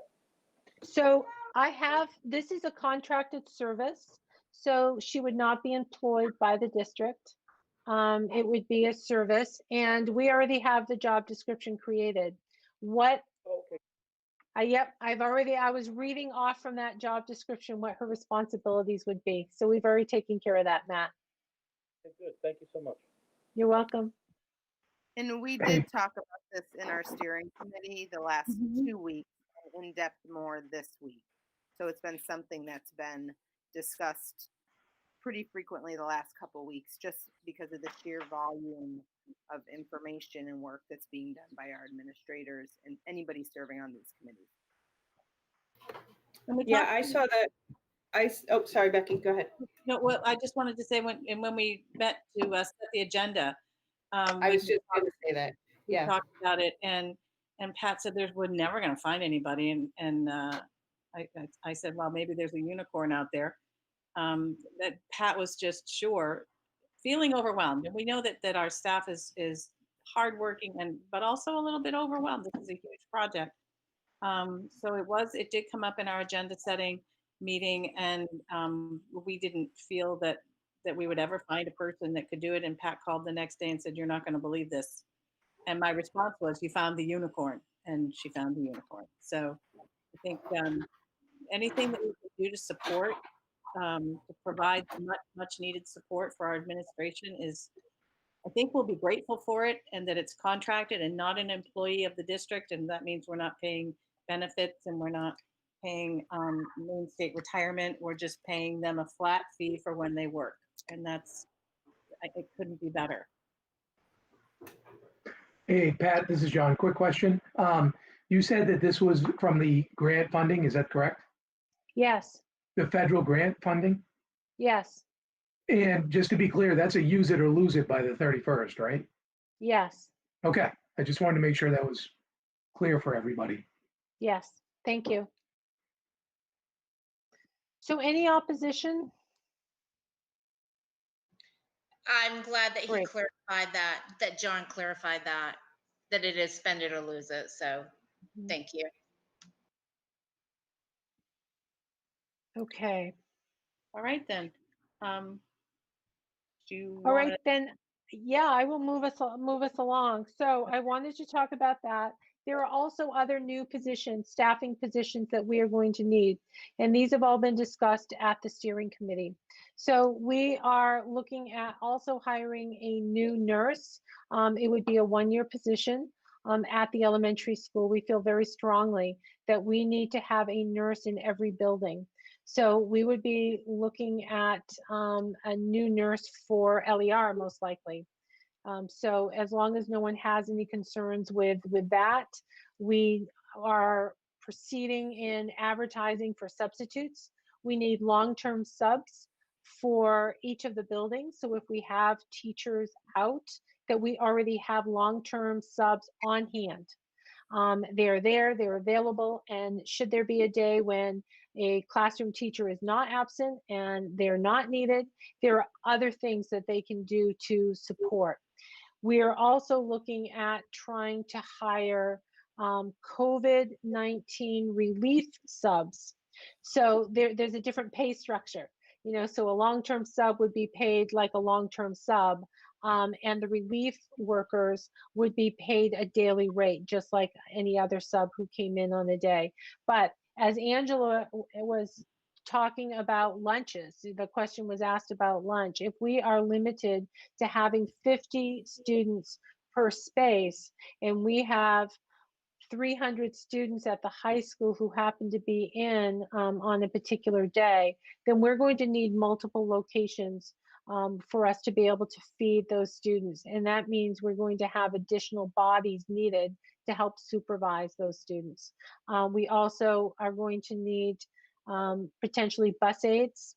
So we have reached out to our hourly staff who do not currently work 8 hours a day, and asked if they have interest in extending their hours to work 40 hours so that we can bring them in to help with some additional cleaning, to maybe be a bus aide, to ride the bus in the morning, ride the bus in the afternoon, or to provide additional supervision throughout the day. So that's how some of these funds will be used as well. Questions about that? Okay. Then moving on to technology. In order to make sure that we are adequately prepared for the remote learning, we have to purchase some additional technology. And so Terry is here to just give you a brief update on what she has determined is necessary for the classroom. Terry? Hi, all. We did a lot of work since the COVID crisis hit, and we did a lot of surveying of teachers. What we really found is that we really needed one-to-one laptops for kids. And so that's our primary goal, is to make sure that every single child, pre-K through 12, has a laptop in their hands. So that's the goal. That's the first goal. The next thing is, it was determined that laptops needed to be given to ed techs and long-term subs, because currently ed techs don't get laptops. So that was one of the things that we really needed. Our projectors are really old in our classrooms. We bought them with the Obamacare money, which was about probably around 2009. So our projectors are very dim. We also can't project from a lot of our document cameras or whatever. So we need to upgrade our projectors in our classroom. So we decided that we would go ahead and get a projector for every regular classroom, so that we could upgrade that. We really wanted to have an extra Chromebook per classroom, but we decided that wasn't very practical. So instead, we have in the budget for a document camera for each teacher. You heard Angela spoke earlier about the confusion that happened when all these companies gave free access to all teachers, and teachers were using a really wide variety of software. We decided to buy Edpuzzle, which is a video tool, Screencastify for teachers to record lessons on and to record whatever they want. Seesaw is a student platform, kind of like Google Classroom for the little kids. It's a little bit more user friendly. We bought the extended version of Google. Cami is a PDF tool for teachers so that they could write on things to hand them in. And then we bought like a few odds and ends. We want to get these AirTames or maybe an Apple TV to make it so that teachers can connect wirelessly to the projectors. And I think that's pretty much it. Sounds like it doesn't sound like a lot, but when it added up, it was like $350,000 or $375,000. So it was a lot. Yeah, it was 394,000. That's a lot. That's a lot. That added up quickly. Mm-hmm. Yeah, I know, Terry, you already have a budget that's pretty slim in many technology eyes, and you do a great job. So it makes sense to me, all these things that you mentioned, and certainly just slimming down the list of things like you mentioned too. So thank you. Thank you. One of the things I really need to point out though, is that everything is sold out or on back order. So if I try to order projectors, we're going to have to be patient. So like I said, the goal for the school year is to start with all students having a laptop in their hand, and past that, everything else that comes in after that, we're going to get it in as fast as we can. But we need to have one-to-one student laptops first. Absolutely. Jim? Let me try to, there I go. Are we going to be able to spend the money in time before the end of the year if this stuff is all on, not all of it, but if much of this can be on back order? How are we setting there? Do you have any comment on or commitment from suppliers on delivery dates? Most of them say like the Chromebooks right now, they say maybe the middle of September. So those are the EdTech Chromebooks. They're not giving a date for the projectors. They're not giving a date for the document cameras. But by December, I can't imagine that they're not going to be replenished. And honestly, if they're not, I'll pick a different document camera. But Jim's question is an important one.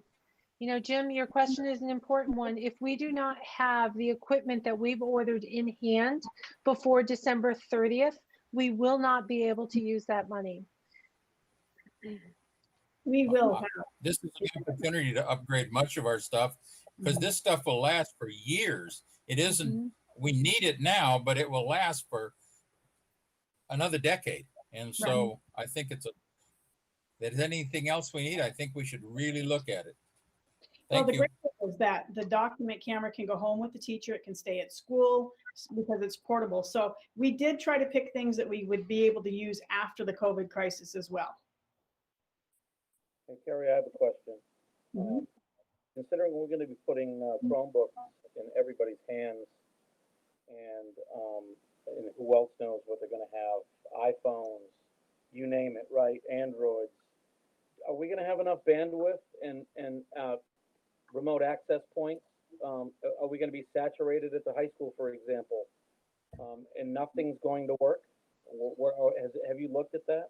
That is an absolutely great question. Yes, everybody in the whole state is talking about that. We were really fortunate because we went through a network upgrade last year during the summertime, and I'm so thankful that we did it now because we're in much better shape. However, if everybody tries to do a Google Meet or a live stream at the same time, we are not going to be able to do that. We're going to have to say, all right, students, I'm sorry, but no Netflix, no YouTube, no music. You know, we're going to have to limit the students' access to those video content or those heavy programs. And then if we all start and we say, okay, our network is just not going to support this, we're going to have to take a step back and say, okay, what are the core content classes that are going to live stream? Right. Okay. Thank you. Hey, Pat, I had one other question. I'd like to ask it before I forget. It goes back to hiring additional ed techs and hiring the COVID coordinator. If the money has to be spent by the December 31st, how do we pay their salary beyond that? Excellent question. The coordinator, the pandemic coordinator, that position will end in December. I don't anticipate needing that position any longer after December for the most part. If you think back to the spring, you were informed that we also have what's called the CARES Act money. And there's $389,000 there available. That money does not have to be spent until September 2021. So we're holding on to that. And so for any position such as a nurse position or a sub position that we need beyond September, we would look to using that CARES Act fund to supplement and cover the rest of their salary for the remainder of the year. There's also talk at the federal level about another potential of school districts being given additional federal funds because of the cost associated with all of the work that we're doing. So we'll see if that happens. Okay, thank you. You're welcome. Any other question on technology? If not, then let's move to ventilation. John had a question earlier about ventilation, and Gabe is here to update what his plans are with that. And this is another expensive item. So as we look at technology and ventilation, those two items alone will probably take close to $1 million. All right, so of that 1.6. So that doesn't leave us with a lot afterwards for staffing. Gabe, are you there? Yep, I am. So yeah, I can start right out. And so some of you were on the board back when we did the large energy upgrade project through Siemens, which is our mechanical contractor. We're in good shape with our mechanicals and our ventilation where we're at. But with everything going on, we wanted to make sure that if there are areas of concern, we take care of them. And also to do a complete survey of our ventilation system. By doing that, we can pinpoint any trouble spots and take care of them now if there are any issues that might arise. So I started actually yesterday with Siemens. The first thing we need to look at is the holding rooms that we need at every one of the schools for any staff or student that might have COVID-related symptoms. So those rooms, we wanted to make sure that the ventilation that was in those rooms would not ventilate back out into the other areas of the building. So by doing that, we need to create a negative pressure room. So which that means we need to take more air out of the room and exhaust it than the air that's coming into that holding room. And really, we went around and we pinpointed the areas and chose rooms that were near the entrance of the building. And really, for the majority of the rooms, all we need to do is block off the ductwork that the air from that room goes into the existing ventilation system and do an additional exhaust fan to pull air out. The system would be automated, so we don't have to worry about turning it off and on or anything like that. It's automated, so it reads the pressure outside of the room, reads the pressure inside the room, and always keeps it at a negative pressure. So it's always pulling, again, more air out. So that was the first step with Siemens, that we wanted to pinpoint that and take care of those rooms in each of the buildings. The next step is to go through and audit all the other ventilation components in the buildings and make sure that they are ventilating to the standards for all of our students and staff. And from there, we can make adjustments to the automation of the systems that we already have in place. Because of the energy upgrades that we've done, I am able to control most of all the mechanicals in the buildings remotely by a computer. So they're going to go through with their techs and go through and adjust dampers so they're open more than they would be normally. The idea is to save as much energy as we could with the energy project that we did, which usually means paring down the ventilation a little bit to be very efficient. And so we're going to look at actually ventilating more than we normally would. So that's really the big process of going through with Siemens. We're going to look at a couple other mechanical options during this process to really try to upgrade our systems in all aspects, basically. If anybody has any questions that they would like to ask, go ahead. I know John had one. Okay, Gabe, trying to get off of mute here.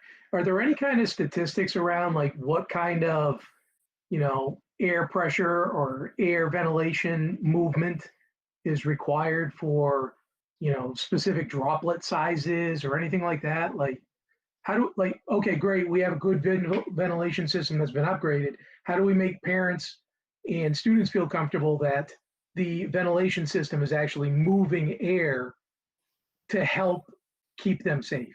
Sure.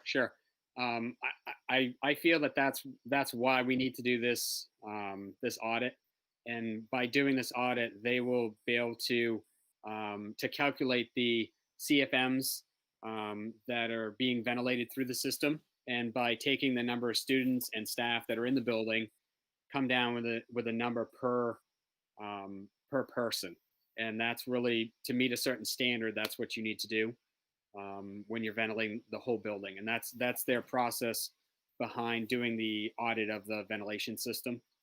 And really, we need to look at pulling the air out of the buildings.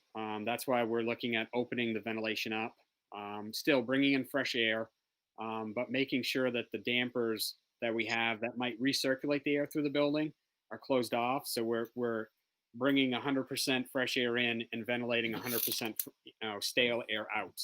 And that's the big key to this whole process, is making sure that the air exchange happens within our buildings and happens properly. Hey, Gabe? Yep, go ahead. So obviously we're a month out, right? I mean, what's the timeline on this? Sure.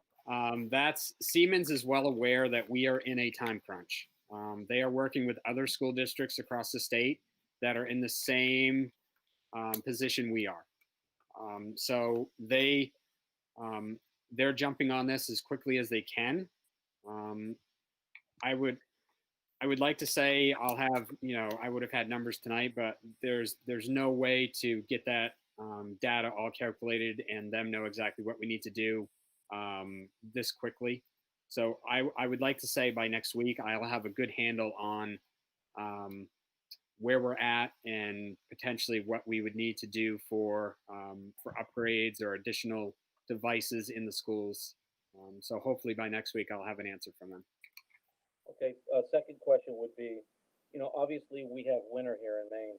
If we're going to be sucking copious amounts of air during the winter time, and we're going to be replacing the air that's in the classrooms with cold air coming from outside, are we concerned about heating? Are we concerned about heating costs? How's that going to look? Right. So that is definitely a conversation I've had with them, because definitely what we are doing to the automation to make sure our ventilation is working at max capacity to ventilate everything, there will be some energy cost to it, especially when it gets closer to the cold seasons. We'll have to monitor that closely. We do not want any freeze ups. We have coils that are in the ductworks. Those coils, if there's 100% cold air coming from the outside, will not be able to handle it. So those are the things that we have to monitor, and they're well aware of that problem. We have temperature sensors in all the buildings that monitor inside temperature and outdoor temperature. So right now, dampers open and close depending on the ambient temperature outside. So that same system would be in place. If a temperature dropped below a certain level, those dampers have to close up to a certain point. But the key is, even though they close up, the dampers even now, they never close 100%. They have to stay open a minimum of at least 10%. So we're still ventilating, but there again, we need to make sure it's to the standard. And with savings of energy costs, we just want to make sure that we're ventilating properly, but we're not freezing up on the other hand too. So definitely, there's a fine line we need to walk. Is there a CDC or state or federal guideline on ventilation? There are guidelines on the ventilation, and that's I don't have the number right here in front of me, but Siemens has already mentioned exactly yesterday when I met with the engineer.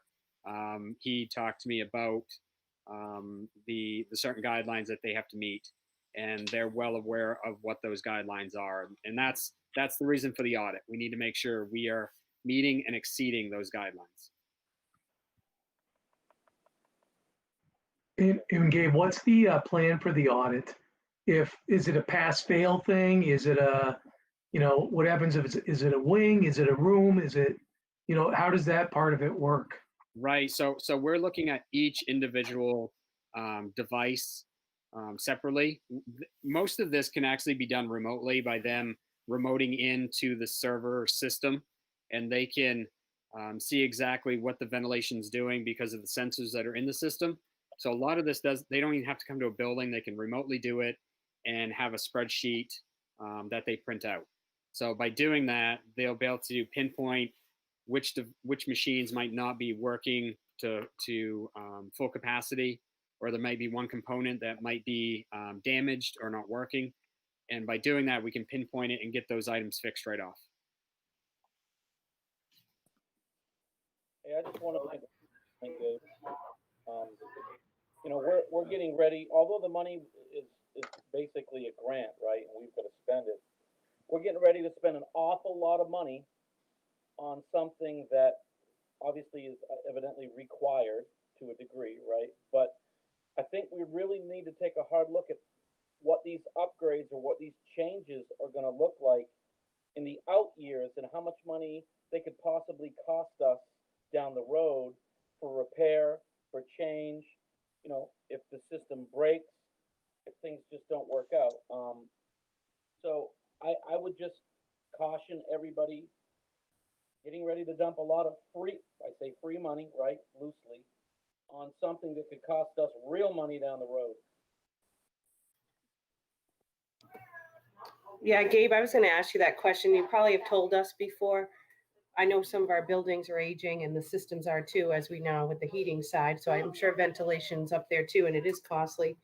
Do we have a maintenance agreement like per building or with Siemens in general for our whole building set, or is that under consideration to Matt's point? Yeah, so we do have a preventative maintenance agreement with Siemens that we have yearly. So they do look through all our mechanical systems and check most of them out.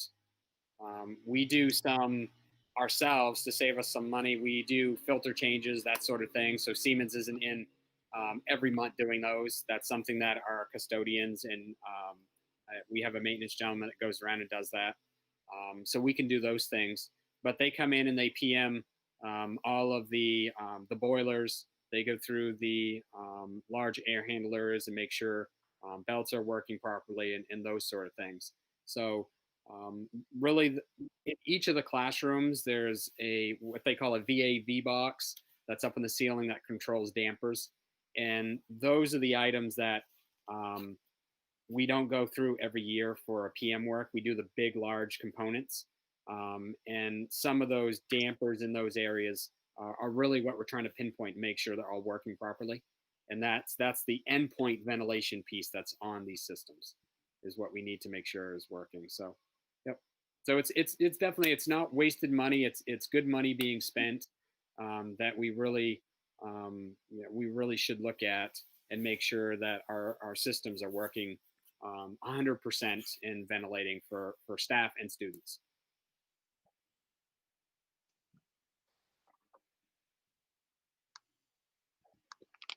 Okay, are we ready to move on?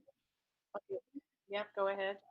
Okay, so to give you an update on the other types of supplies and equipment that were being purchased, I would turn it over to Karen Moody.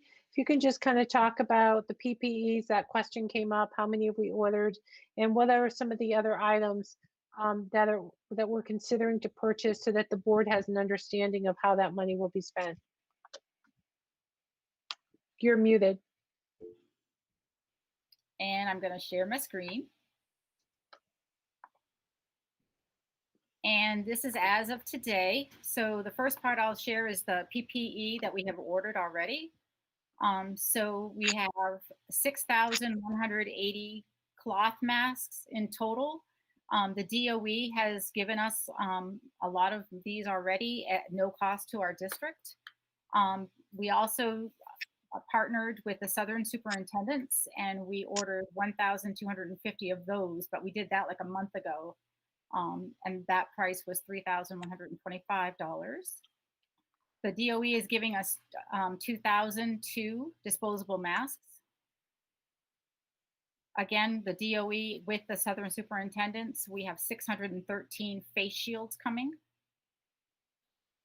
We have 5,535 non-medical disposable masks coming from the Department of Education and 335 gallons of hand sanitizer. We also have already ordered alcohol sanitizer. We have 66 cases coming, and I added the prices there so you could see that. The sanitizer dispensers for those sanitizers are free to our districts because we bought it from the same company. We have disinfecting sprayers. So this is a sprayer that we do after everybody has left. It's like a mist that goes through the room and it helps to disinfect all those flat surfaces. And we ordered 8 of those for a price of $4,792. Gabe has also ordered 6 freestanding sanitation stations. Those are like the things that would be outside so people can sanitize their hands before they come in. We have ordered 6 of those.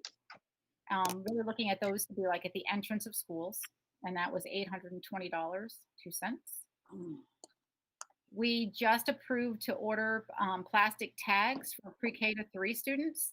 These would be tags that students would put on their backpacks. So if we go to the hybrid model, then cohort A, they would have tags and it would say cohort A, and then cohort B, they would have their tags. So bus drivers could see those tags very visibly to make sure students aren't getting on the buses on the wrong days.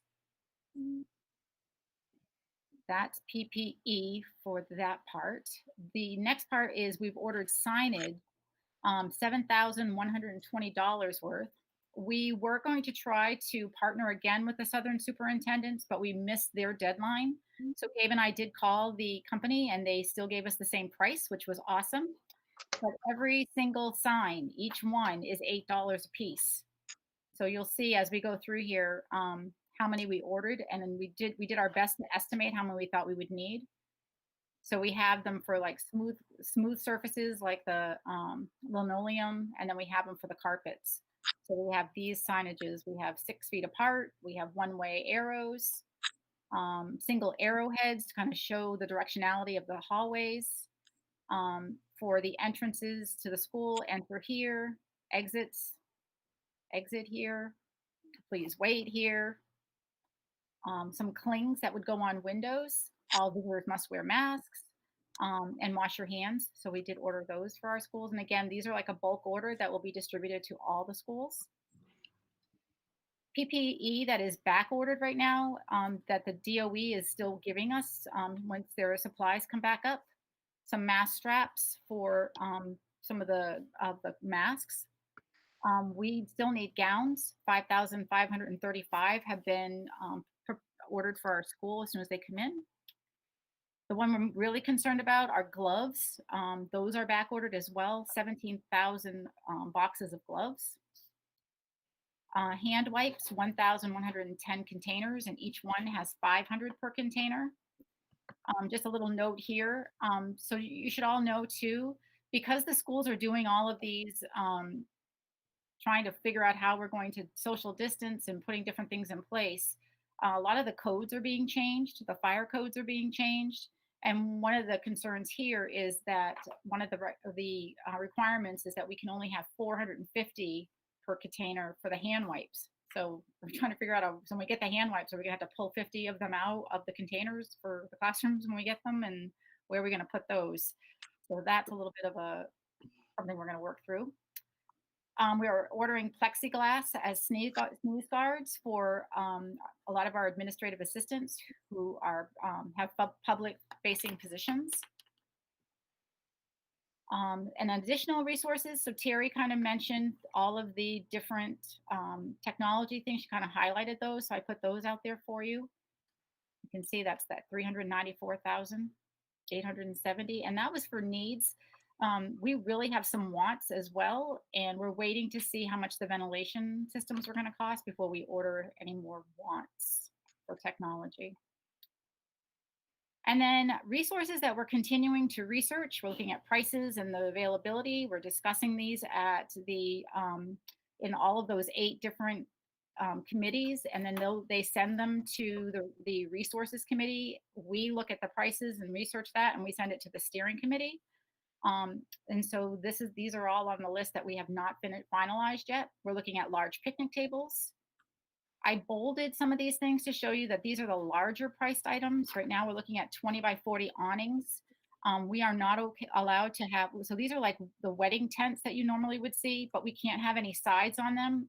Otherwise we have to follow all of the same fire codes that we have in a classroom in the school. So we are ordering them just for an awning. And these will be so that students can go outside and we are requiring mask breaks. So students can go out with their classes and sit under the awnings and have a mask break. Phys ed classes could go out there and have their gym classes out there if they wanted. We could put some recess out there. So we really felt we wanted those that we could have when it's non-winter. We are looking at cameras for the athletic fields so that families and guests can view the games, because we're not sure how many we can actually fit in the fields as visitors. We are looking at purchasing some one-sided cafe tables in the middle school to help them with their social distancing in the cafeteria for lunch. As we talked about earlier, there's some need for warming cabinets, because if we are transporting meals from the cafeteria kitchens to the gym area, we need to make sure that those meals stay warm. So we're looking to order some of those, and those are pretty pricey. Those are like $10,000, so that's really expensive. The next one, ice packs for meals being delivered to homes. We do have some coolers and things like that, but we want some more ice packs to put in them to keep their meals cold, especially for like the milks. We're looking for touchless thermometers. Most of our schools have thermometers that the nurses and staff will insert in a child's ear to take their temperature, and we really want some that are the touchless, where you can just scan it on a child's forehead. Gabe is also looking into some more storage units for our building to rent those, because if we can't keep a lot of the materials, if you think about what our elementary schools look like right now, there's a lot of supplies in them, and a lot of bookcases and tables and chairs and easels and all of those pieces that will need to be removed from our classrooms in order for that spacing to happen. We need to put it somewhere. So he is working on ordering those for each of our buildings. And then the last ones are more individual classroom things that we're talking about. So we're looking at some padded floor cushions for students. So if we're getting, at the younger age, some floor cushions so that they can sit on them. I'm going to show you a picture in just a minute on the bottom. You might be able to see a little bit as I scroll down. Some ideas that teachers are looking at for students to, if we're not using tables and desks in the lower grades. So some yoga mats. This was a teacher who bought all kinds of yoga mats already, but we're looking to like fold it in half and cut it, and the child can sit here, can stand. It kind of helps them with their space. These are the plastic lap desks we're looking at. That way students have their own storage areas to put their things because we cannot share resources. So kids will have to have their own scissors, and, crayons and markers, and usually we buy those and put them on the middle of the table so students share them. And this year they will have to have their own supplies. A couple other things we're looking at are an idea came up today about hula hoops. That children could each have a hula hoop, and that will help with transitions when we're walking from the classroom to recess or lunch, mass breaks. We really want to make sure that students are still socially distancing, keeping that 3 feet minimum distance, and the hula hoops are 30 inches apiece.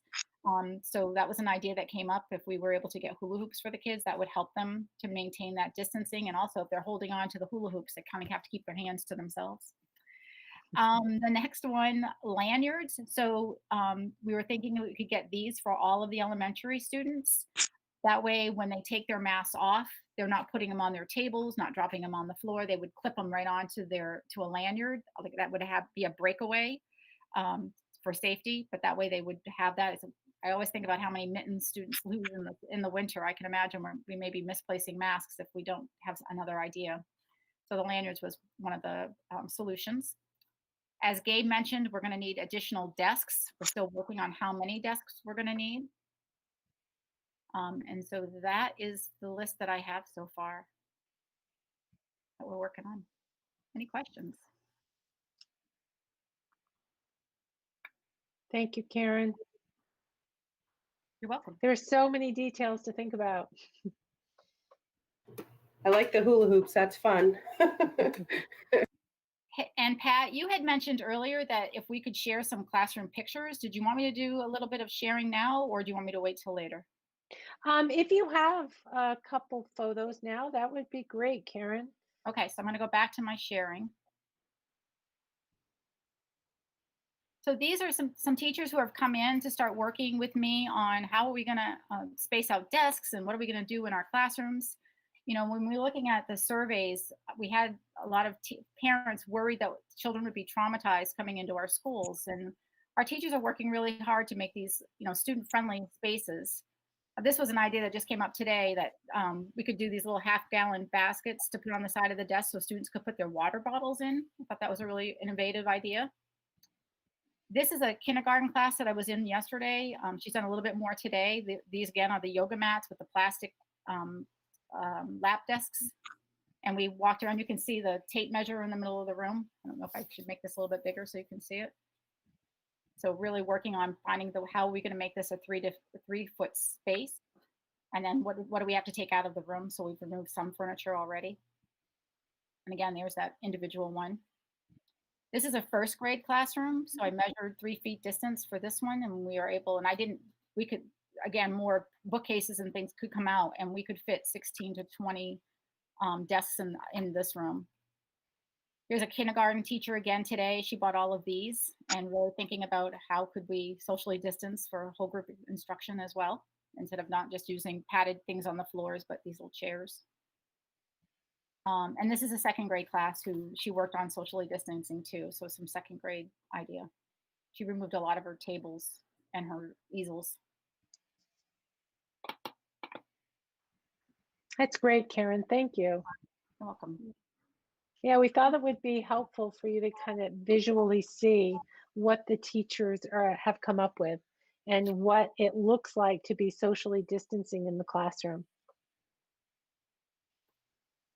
Wow. Any questions for Karen? Yeah. Very creative.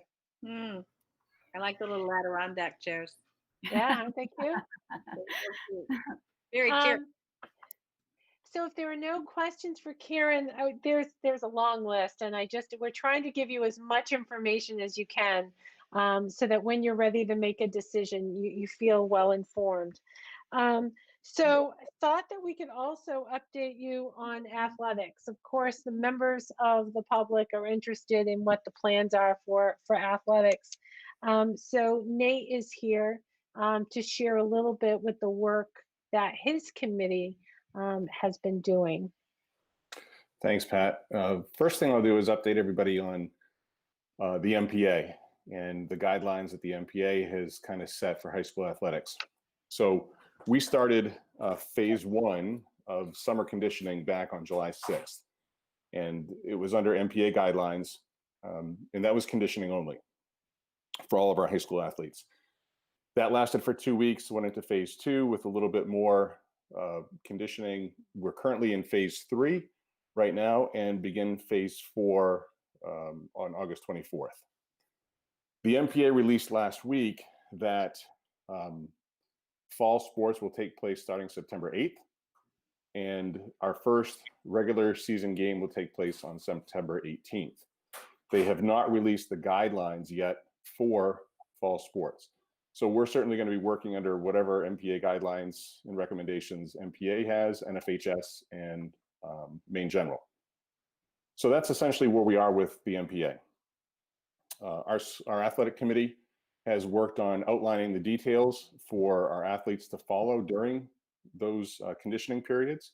And we're going to be working on spectator participation when games start. Transportation, we have a whole bunch of issues that we need to resolve due to sports coming up right off. And this announcement from the MPA just came out at the end of last week. So we have a lot of work to do. And that's essentially it from the athletic committee. Nate, what about middle school sports? So middle school sports are essentially going to follow what high school does. We have an athletic directors meeting next week regarding middle school sports. The expectation is that we're going to have a fall season for middle school sports. The other part of it is I wanted to mention is that at the high school level, we are being asked to regionalize our schedules.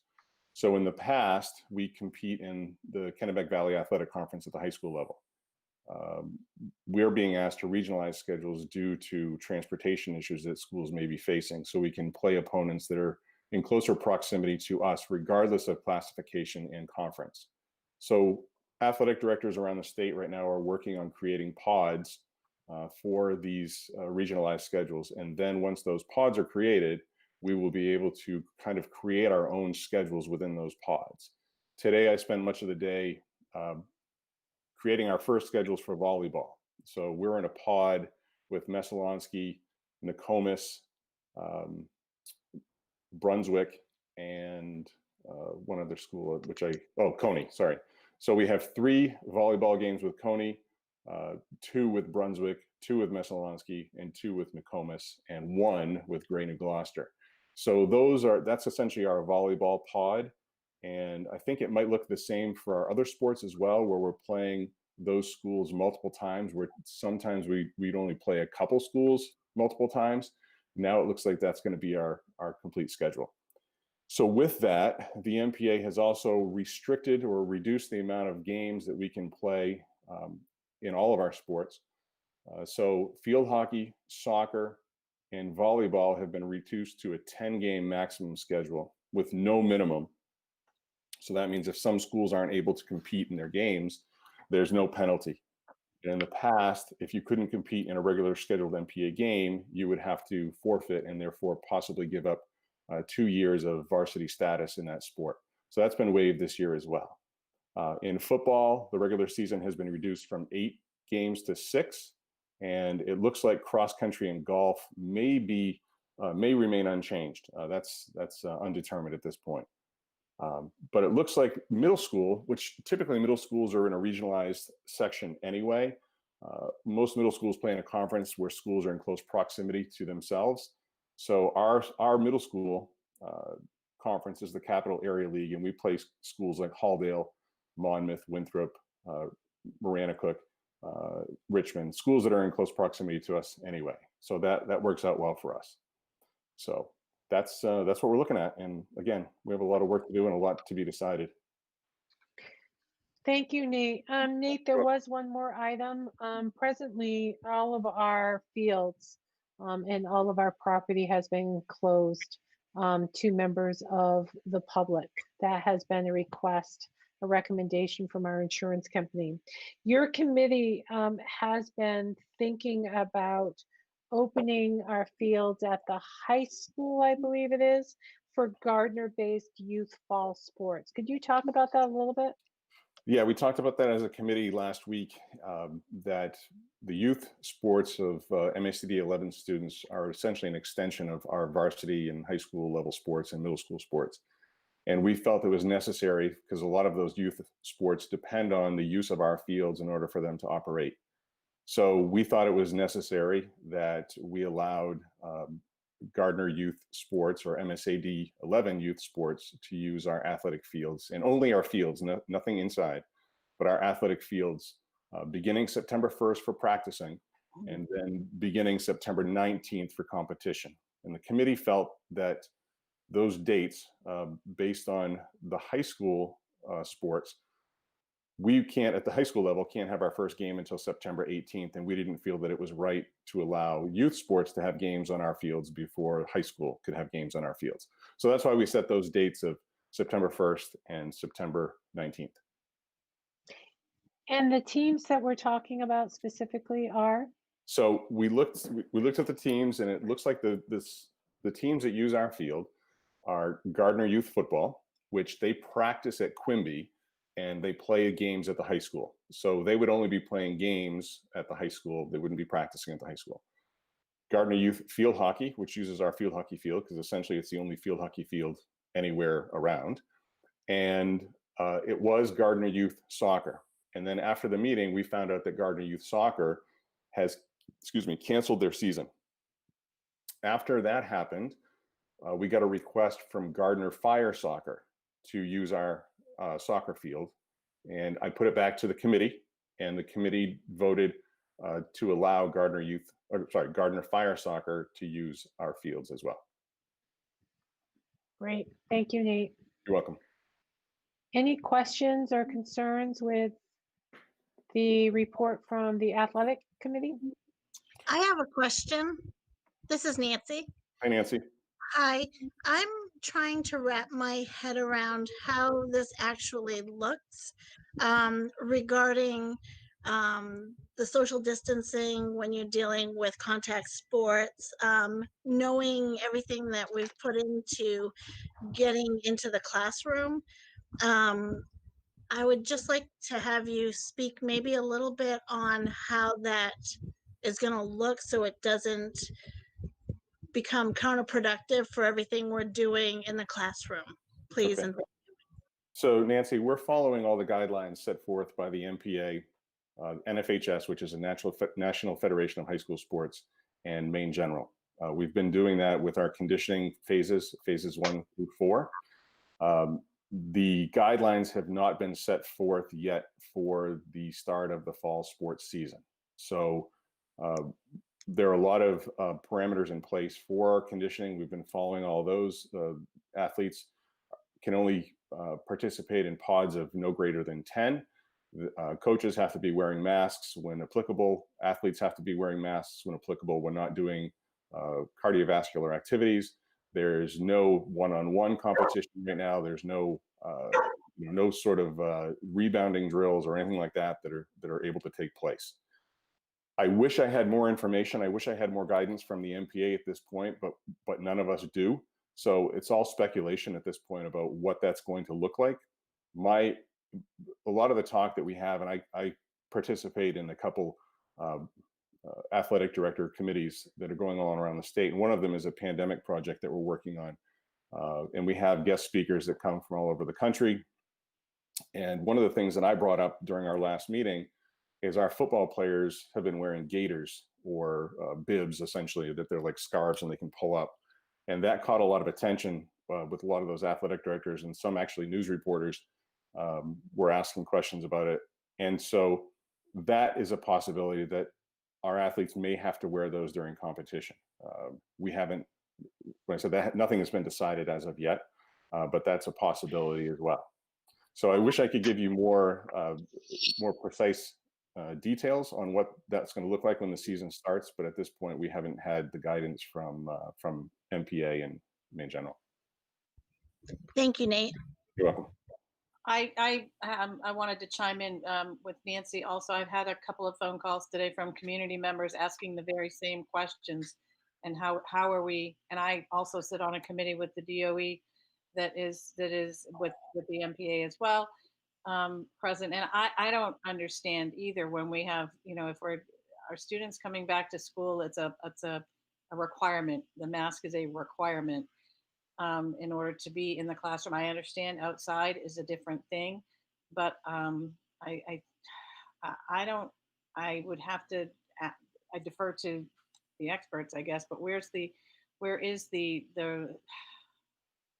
logic to something like this? And I'm an athletic parent. I love watching football games and I love all these contact sports, but again, we're trying to get kids in school. And then I just saw in the chat, from a liability standpoint, from Andrea, from a liability standpoint, who's responsible to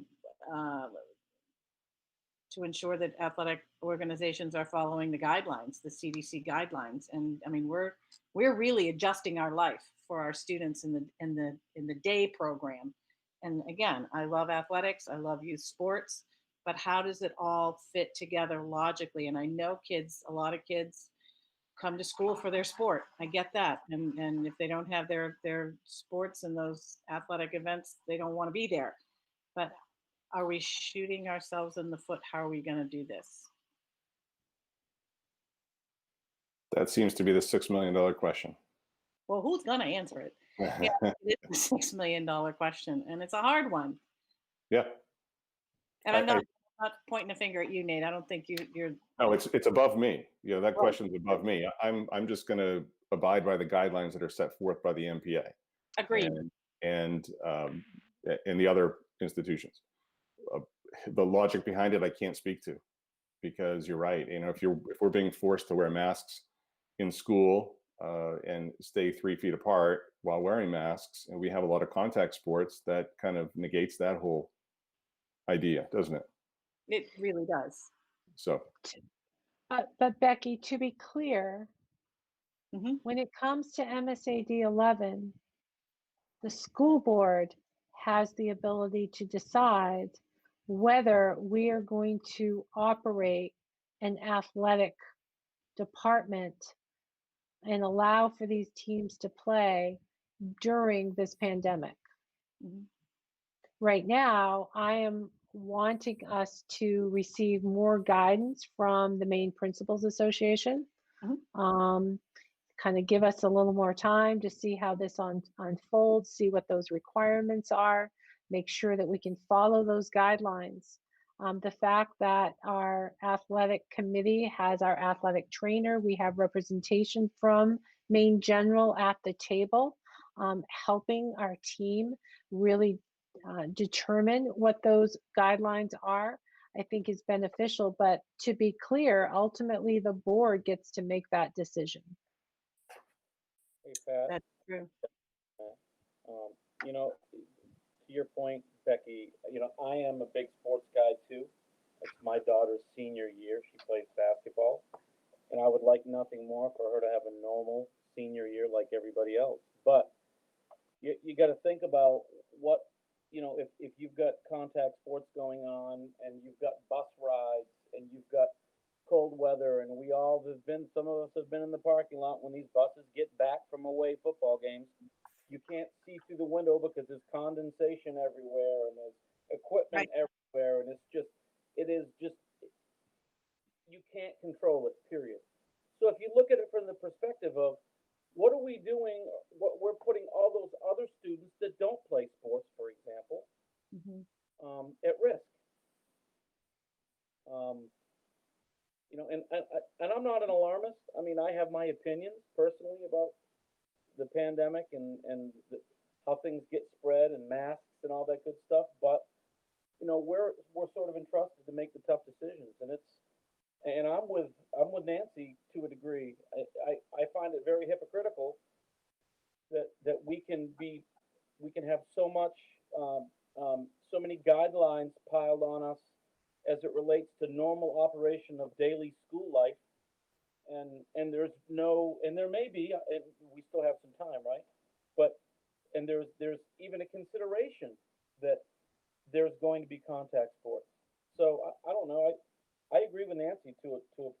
and youth. But it's just something I think we need to look at. We may need to make the tough decision, and it's not going to be popular with many people, but I think we need to start preparing kids, and we need to start preparing the public for that eventuality that there may not be any fall or even a winter sports. I don't know. So that's just my thought.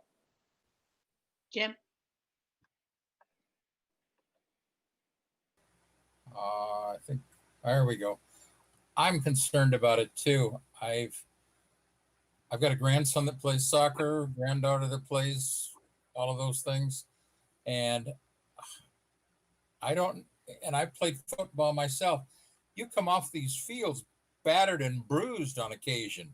You can have blood in your mouth and blood in your hair. Not to be gross, but that happens in some of these contact sports. Right. I'm really concerned about transmission of disease. So I want to hear a lot more about what safety precautions are going to be taken so that we can make sure that we don't, because we don't have any, we can control what our students are doing within our own school. We cannot control what some other district is doing. So I'm very concerned, and that's all I have to say about the issue, but thank you. So I guess my recommendation, then my suggestion, Becky and I had already talked about having another board meeting later this month. That a lot of decisions need to be made. You're going to need to be updated on things. I hear Nate saying that he is waiting for more guidance from the Maine Principals Association. I would ask that the board wait in making any type of decision about athletics until Nate has an opportunity to really get additional information. But why don't we plan on having another thorough conversation in 2 or 3 weeks after Nate has had the opportunity to spend more time working with his committee and more time collecting information from the MPA. Nate, does that sound fair? It does. If I could just add something real quick. The state of Iowa postponed their spring sports season and actually had their spring sports season starting in the summer. They just completed their spring sports season. So for what it's worth, Iowa is not Maine. I don't know how many cases are in Iowa. I would tend to think they probably have more cases than we do because we're one of the states with the lowest cases of COVID. And they released the data of their spring sports season. So with their spring sports season, they had baseball, softball, boys and girls lacrosse, track and field, all the typical sports that we have here. And their rates were remarkable as far as the number of athletes becoming sick with COVID. There were very, very, very few. 96% of the teams that competed in that state had no reports of COVID on their teams. I mean, the numbers were just alarming, and I don't have the data right now, but that's what sticks out to me. The other thing that's worth noting is that athletes have been playing all around the state this summer, everywhere. My son being one of them. He plays in a 17U baseball league. There are softball leagues, there are soccer leagues, there are basketball leagues, playing indoors and out. And I talk to a lot of people in those circles. And there hasn't been one case of anyone getting sick in any of those leagues that I am aware of. So it's just something worth noting and certainly taking into consideration before we have this conversation, because I feel that athletics, they're the backbone. I mean, of course, education, but they're the backbone of a lot of our schools. They're the fabric of our schools. And I think it's extremely important to have them for many, many reasons. And I think for the greater good, there are a lot of kids who come to school just for athletics. There are a lot of behaviors that are curbed because of athletics. There's a lot to be said about team sports and individual sports, and kids do better. The information is there. The facts are there. The kids do better in school when they're playing in sports. So if we could give them some sort of normalcy, it's playing on a team sport or playing an individual sport that they've always done. And I know that Quentin had something that he wanted to add. So if it's okay. Yeah, thank you. Obviously, I'm slightly biased. I am a student athlete at GAHS. I play football. And just to reiterate what everyone else has been saying, there are athletes or students that play sports and they will not come to school if they don't have sports. There are, and I guess just to add something in, we have rules and guidelines that we have to follow, like sanitization, social distancing, that sort of thing in practice. We've been doing everything right. We don't break rules. We do everything the way we're supposed to. We've been following every single guideline to the T. We do that because we want to play. We want to be together. We want to be with our friends and have sports and be able to compete. And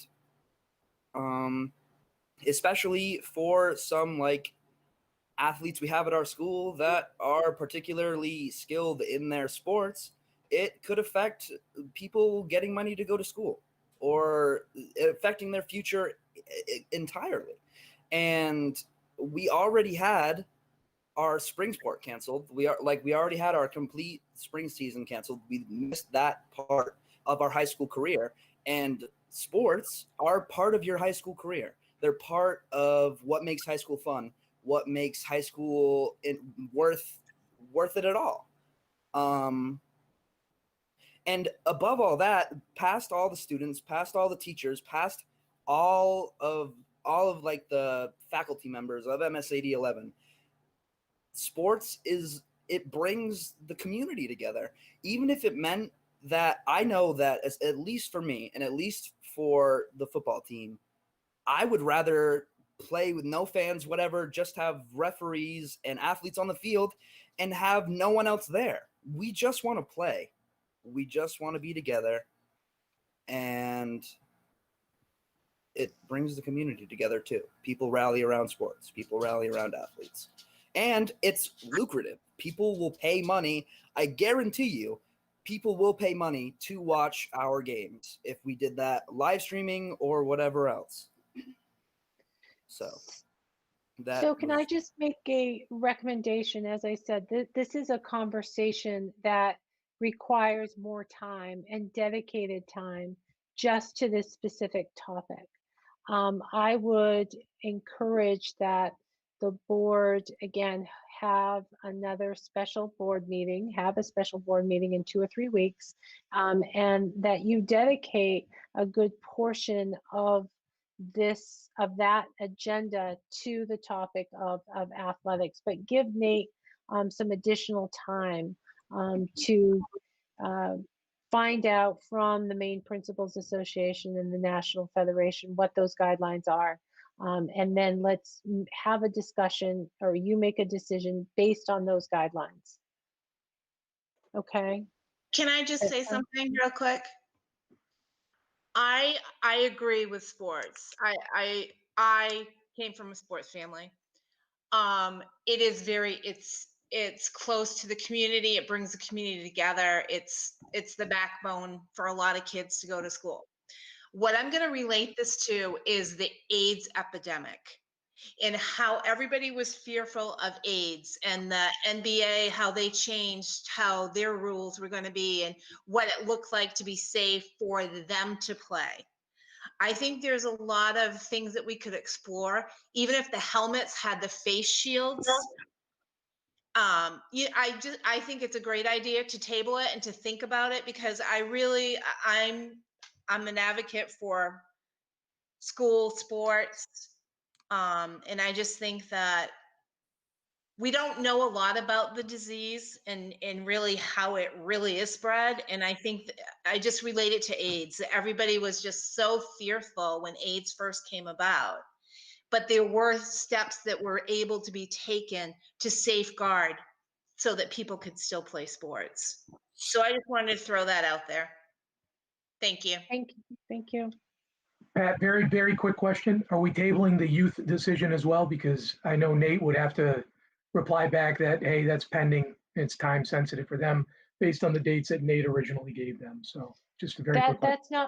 That's not my thinking. My thinking is that we're tabling the conversation about whether we're going to offer high school and middle school sports. Okay, so then do we then secondarily need to vote on the youth sports using the fields? Well, John, if I could, John, in our meeting, if you remember correctly, what we decided was that if high school sports cannot happen, then we wouldn't allow the youth sports to be playing on our fields either. Perfect, that's fine if we're gonna use that vehicle, sure. Yeah, but for the time being, it's fine. Although you may have a decision otherwise prior to the September 1st deadline, or that start date for those particular organizations. Okay, all right, moving us along, is that okay? Yeah, I just want to quickly say, I just want to be really clear to the public and to the board and to everyone here on this meeting. There's nobody here that doesn't believe in sports and athletics. Nobody. I never bring my kid into the meeting, but my kid didn't love school except for football and lacrosse. I totally understand it. Our job is bigger than sports. There's not anybody on this school board who doesn't love sports, who hasn't benefited from the joy and the cheer of being at our events. So Nate, I don't want you to take it that way, that anybody's against sports.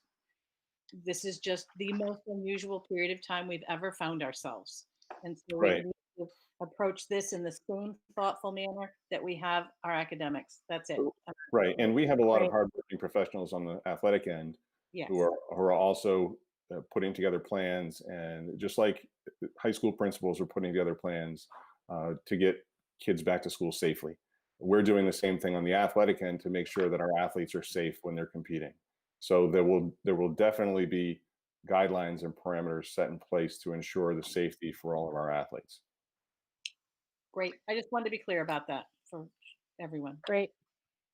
All right, then moving us along, I'm going to skip adult ed for a moment. I just want to make sure that the board is aware that we are currently putting together a staff and a student handbook that is COVID related, so that all staff know what procedures they must follow when they return to work, and the expectations for students. And so I've been working with the presidents of all of the associations to create this handbook.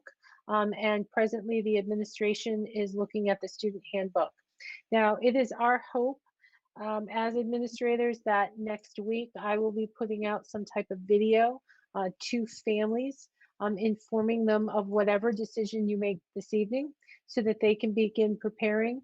And then the administrators will follow that, and they will be scheduling virtual meetings with their parents, and they will be using the student handbook as one of the as a guiding document for that conversation. So just so you know, that is going to be coming up pretty soon.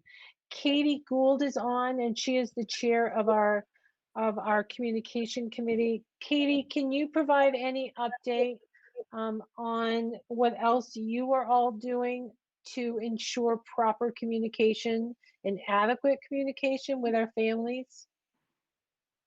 Sure. Recently, we posted our MSAD 11 Return to School website. That's where we really want to house all of our regular updates, with a target goal of posting non-essential updates every Tuesday, and also engaging strategies like our alerts. We really want to save the alerts for sort of the big news so that people don't have to seek it. The information will find you. We're currently working on a project list that includes creating sort of tutorials, video tutorials that are building based, so that we can actually show students in each facility what physical distance is going to look like, what sort of traffic flow patterns we have to follow now that stick within the guidelines that have been handed down to us, what mask breaks might look like. Let's see. Trainings for parents on technology and software. Thank you, Pat. It's getting late in the night. We have plans to offer through our tech team and video tutorials so that we are, as Angela had spoken to when she sort of unpacked the plan, we want to be better prepared and have our families have the opportunity to be better equipped to support the students who are going to need that, whether we're able to go to school in the green zone, the yellow, or certainly the red. So that's a really brief overview of our communication plan. We're also constructing a frequently asked question page that will be organized by topic. We have had to wait a little bit longer than we had wanted to because once we identify some of the questions that came through on that first initial parent survey, we've wanted to make sure that we don't post answers until we are relatively confident that the answers will remain the same. And as several people have alluded to and directly referenced tonight, the answers have changed, the guidelines have changed. And so we're hoping that we're inching toward more reliable information, and that is what will be put out on our communication avenues. Thank you, Katie. You're welcome. And then the final thing for tonight, I thought that you would probably appreciate an update on adult ed. Adult ed is going to also have to function differently this year. And so Josh is here just to give you a very brief update on what he envisions. Good evening, everyone. Since I'm at the end, I will try to make it really brief. Sorry, Josh. No, it's all right. We're going to face some of the same restrictions on space use in terms of our classrooms for our academic programs. Don't need to go too much into that. We do anticipate increases in our high school completion, either diploma or high set, and college transitions classes, because as I'm learning from many other directors, that when unemployment is up, those people tend to take advantage of the opportunity to either complete their high school diploma or prepare for college. We'll also continue, and we've gone right through the summer, continuing with the CNA program that we collaborate with Maine General on. So those things will continue to go on over the course of the year. The big impact is really in enrichment. We typically have around 80 instructors or more doing enrichment classes. We offer anywhere from 130 to 150 classes over the course of a semester. The response for the upcoming semester has reduced that already to 80. And of those 80, only about 22 have agreed that they would be willing to do an online option. So we're going to have significantly fewer opportunities for enrichment. We also have typically done a lot of those classes in our shared space buildings, classroom, whether at mostly at the high school, but also in some of the other school buildings. So Pat and I have talked about the risk to bring a large number of adults into the schools after hours, the burden to be able to screen all those participants, and then additional cleaning. So adult ed will move to primarily online options for their enrichment or off-campus offerings. So we have a dog obedience class that takes place, for example, outside at a local church. We could continue to do that. So those options we can continue to offer that don't have to be inside a building, we'll continue to do.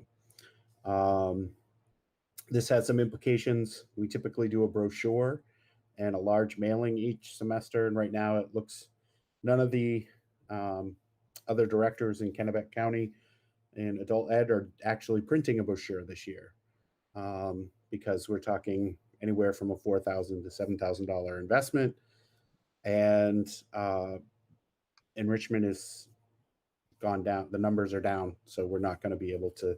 The return on that investment is not going to be there. But we will do a mailing, and we will do an online brochure, and we will move to primarily online registrations. As little will be mailed in with cash or check at this point. And well, we had attempted or thought that we could reschedule a trip, we're probably going to have no trips. So that's the big shift for adult ed. Enrichment budgets are built on matching expenses and revenues, so kind of zero-sum game there. We typically be more revenue each year than, and then that is available in the next years for to supplement the budget. So we anticipate this year probably not bringing in any extra revenue, but because of the success of the program over the years, it shouldn't drastically impact the ability, at least next year, to support the budget. The silver lining in this all is we really have to shift and be able to provide all of our work online. And we have academic instructors who are paid hourly. Some of them are teaching for us or teaching in other places. And so building online structures for class is an even greater challenge. So without the enrichment work that we typically do, we'll be able to really focus on that and put our energies into making sure we're aligned with our college and career readiness standards, and that we can actually build these classes online to be able to do the blended learning that we want to.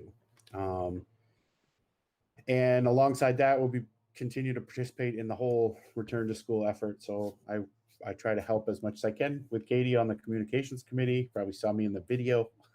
So probably didn't expect the adult ed director in there, but I'll be reaching out to the high school principal to discuss how, you know, we share that space, and so how our presence can help with some of the administrative duties that are impacted under these circumstances. So that's the big news for adult ed. Are there questions? Anybody? Great. Thank you, Josh. Yep. Appreciate it. Yes, thank you. So Becky and the board, that brings us to the next section. I'm kind of keeping an eye on the time here too. You're 3 hours in. So the next section is ready for you to consider taking some action. We are asking tonight that you approve the return to school roadmap that Angela presented. Then we're asking for you to approve the color code designation in which school will open. We are recommending that that be yellow. And then we are recommending that you approve a change to the school calendar so that the first student day will now be Tuesday, September 8th, and understand that that will require approval from the Department of Education to receive a waiver on the number of student days.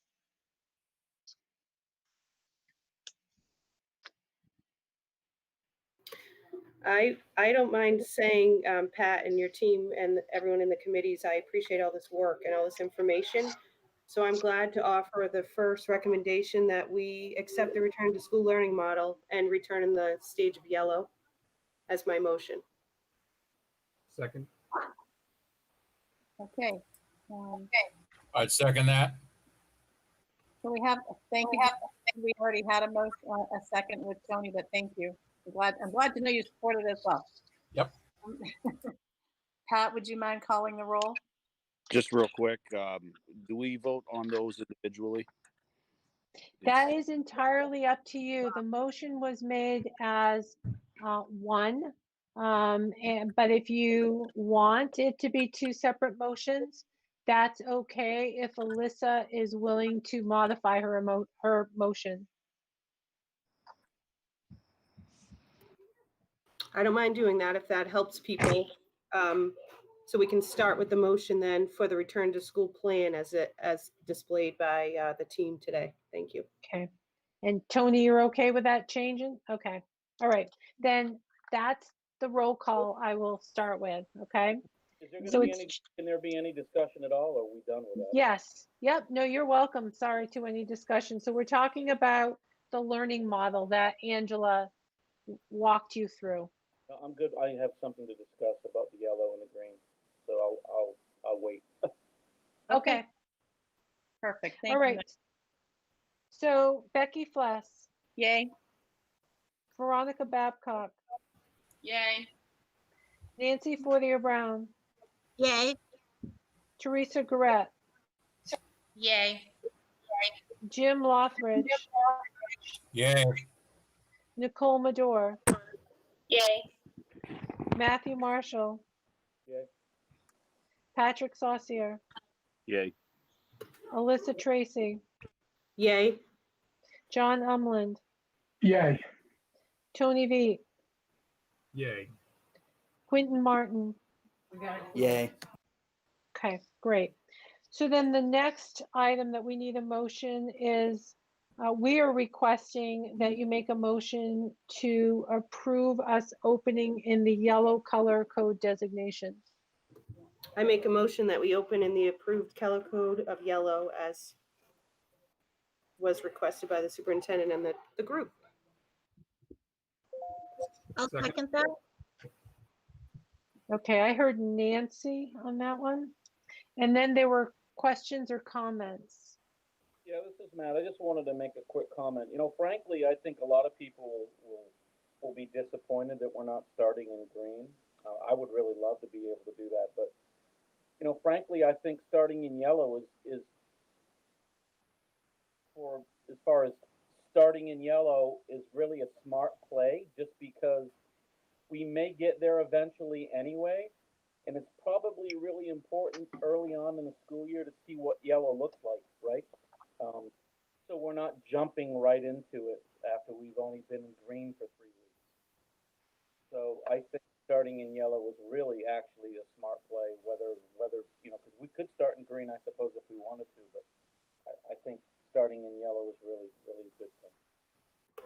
Yeah, and Matt, I'll just throw in, I know Pat said it in other meetings, but we have 2 more 2-week cycles, right? Before we actually know what our color will be when school starts, if we also make our next motion. So I'm with you on that thinking as well. And trying to go backwards, I don't think will be good as we're all changing, right? So I agree with what you're saying too. Hey, Pat, this is John. You mentioned that we would likely have another school board meeting in a couple weeks. Is that accurate? Correct. Would we have the opportunity to vote green or red for that matter at that time if it was prudent? Certainly you would have that opportunity to change the designation. Yes, we are here tonight asking for yellow because we feel like families need to have as much notification as possible. But as Alyssa said, I think it's next Friday, we will find out whether we remain in the green or whether the state's designation has changed. So you certainly have the right to make that modification as well. Okay. The one thing I'd like to add is that I understand that we as a community in going into school, it's bringing everybody back together. It's teachers, it's everybody that we come in contact with, right? I understand that. But I'd also like to add that to date, as of yesterday that I last looked, Gardner's had 10 people infected. 10 people out of our community. And, you know, I just think we need to keep that big picture in perspective as well. Absolutely. And I would say again, John, it is our hope and it is our wish to be functioning in the green model. We want all students back into school. But if you think back to some of the barriers that I identified that we have presently, we don't have all of the desks, and most likely we won't have all the desks that we need. We don't know exactly how many students are coming in. We don't know the buses. We still need to figure out the scheduling in terms of staffing levels. So those are some of the factors that have led to the administration making the recommendation for yellow. We too, once we start school, we want to be able to reassess that.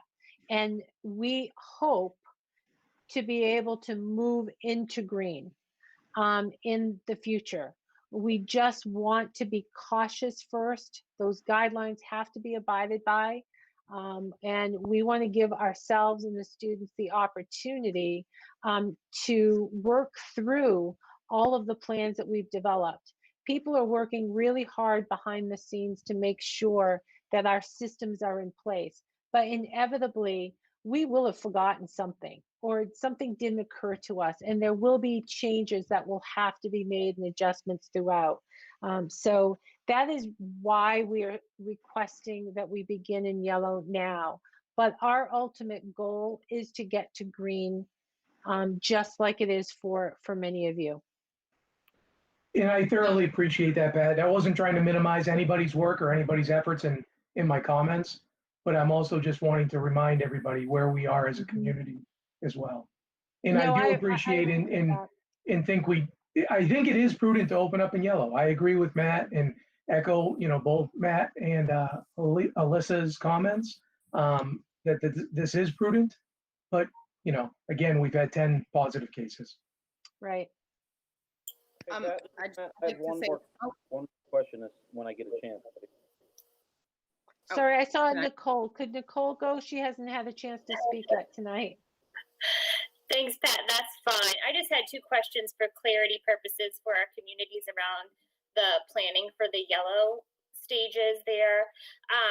Our current public pre-K programs are half days. Is it the plan or the expectation that they'll continue AM, PM in the cohort model? Yes. Starting on starting on September 14th. Okay, so that even has an extended later start date. Thank you. Yes. And one other follow-up question to that. Was there any thought or any outreach to community childcare providers or out-of-school providers? Because in these cohort scenarios, the students are going to have 3 days off, and I imagine we could just assume their families are home ready to support that remote learning. That is a great question. I will defer to Angela and Karen Moody, who actually have a meeting with those child care providers next week. So we are working with Maine Roads to Quality, which is a professional development network that supports daycare providers in the state of Maine. And we have a scheduled session. It is still open for registration for any MSAD 11 daycare provider, to be held Tuesday, August 11th at 6 p.m. for 1 hour. Karen Moody and I will spend time with the daycare providers in a virtual setting and share our plans and our website, and then be available for the remainder of that hour to answer any questions that they might have, and to kind of collaborate and think through ways that we may help each other kind of move forward together. That is our plan. Music to my ears. Thank you, Angela. Yeah, and anyone can find the link if they go to any school's Facebook page. The link is posted on their Facebook page, and we'll have it on our website, or you can always email me, ahardy@msad11.org, or Karen Moody, which is kmoody@msad11.org, and we'll send you the registration link. Thank you. I see Veronica had a question, and I know Matt still has something that he wants to say, but Veronica? I just wanted to make a comment that while I too would love to see our kids go back in green as a teacher myself, I also feel that as a board, we have to trust what the administrators are saying about what is feasible in their buildings at this time. I would hate, like you said, to start in green because we have these great expectations and something goes wrong. So again, I just wanted people to understand that it is our job as the board to make these decisions, but sometimes we really just have to trust that our administrators know what they're doing because they're living it. Thank you. And Matt? Yeah, so my question kind of goes along with what Veronica just said. I mean, we're voting on as a board tonight on whether we're going to start in green or yellow based on your recommendation, but moving forward, who's going to make the decision when we shift from between colors? Is that something that we're going to rely on you to do, Pat? Are you going to reach out to the board? Or are we going to have to get together and decide as a group again and vote as to whether we want to and when that's going to be? That's a really good question, Matt. Think that the board is going to be is going to need to be heavily involved in that decision-making process. And that it is not just left to me alone. I say that, however, that if there is a situation where on a Friday, I learned that we've now, our zone has, or our region has been classified as red, we may have little time to switch our learning plans to red. And I may need to make that type of decision in a very short period of time. But I would do so in communication with the board leadership, and we would talk about how to proceed and whether that required an emergency board meeting or not. Okay, thank you. You're welcome. Anything else? Would you like me to call the roll then, Becky? Yes, please. All right, so this is the board's motion to approve that we open in yellow. Becky Fless. Yay. Veronica Babcock. Yay. Nancy Fortier Brown. Yay. Yay. Theresa Gorette. Yay. Jim Lothridge. Yay. Nicole Medore. Yay. Matthew Marshall. Yay. Patrick Saucier. Nay. Alyssa Tracy. Yay. John Umlin. Yay. Tony Veet. Yay. Quentin Martin. Yay. Okay, so Becky, Yes.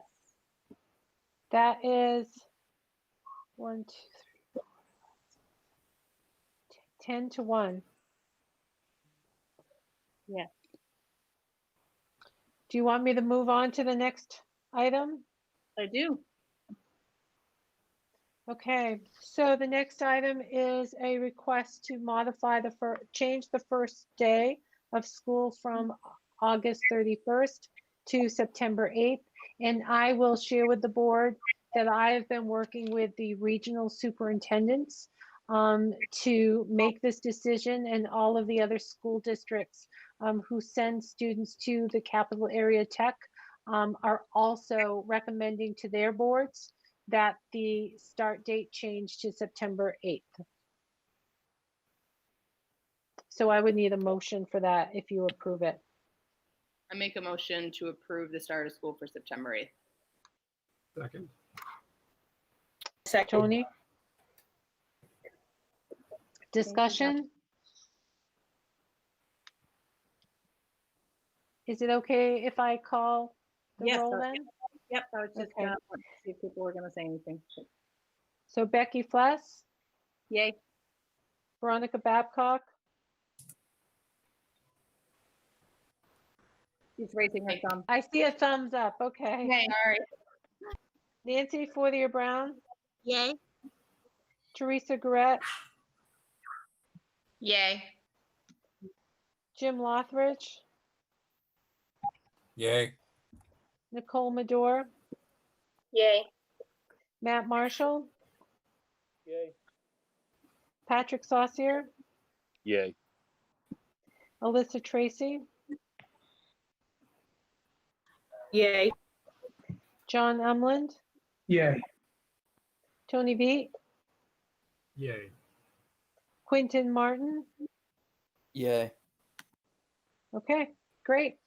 Well, thank you all. That was a long discussion, but I felt it was important to provide you with as much information as I possibly could. So thank you. We absolutely needed to have all that conversation. There's a lot at stake with this particular item. Mm-hmm. All right, new business.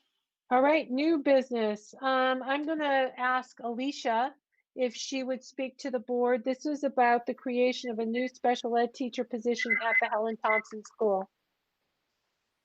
Okay. Can you hear me? Yes. Okay. So an opportunity arose to create a new position of another special educator over at Helen Thompson without increasing the budget.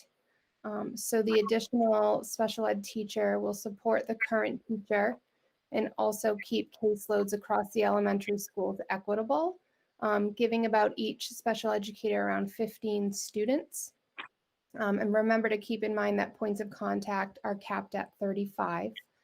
There will be, coming up with COVID, I mean, there's always increasing demands, but with COVID, we need to keep in mind the additional referrals, the additional data collection, and the contingency plans that will need to be written for all special ed students. It's very time consuming and it's going to add to the normal demands of the special educator.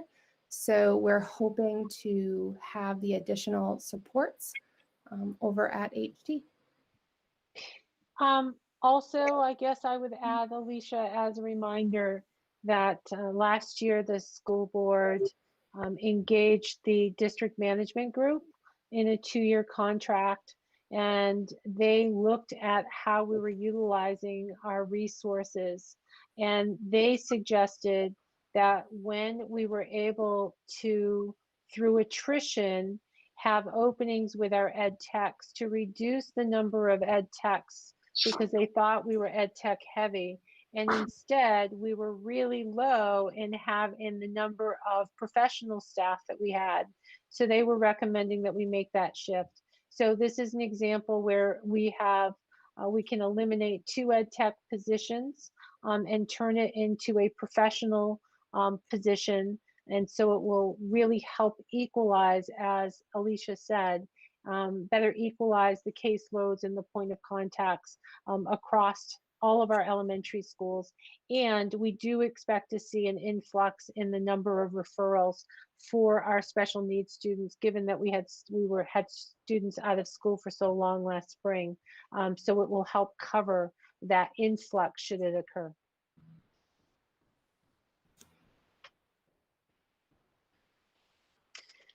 If board members are supportive, this is something that absolutely requires a motion. I make a motion to approve a special ed teacher. Second. I didn't hear that second. Was that Alyssa? Nicole. Nicole, hi. Thanks. Hi. All right, would you please call the roll, Pat? Any questions first? No? Okay. Becky Fluss? Yay. Veronica Babcock? Yay. Nancy Fortier-Brown? I think she just left, maybe by mistake. Yay. Yay. There she is. Theresa Gorette? Yay. Jim Lothridge? Yay. Nicole Madore? Yay. Matthew Marshall? Yay. Patrick Saucier? Yay. Alyssa Tracy? Yay. John Umland? Yay. Tony Veet? Yay. Quentin Martin?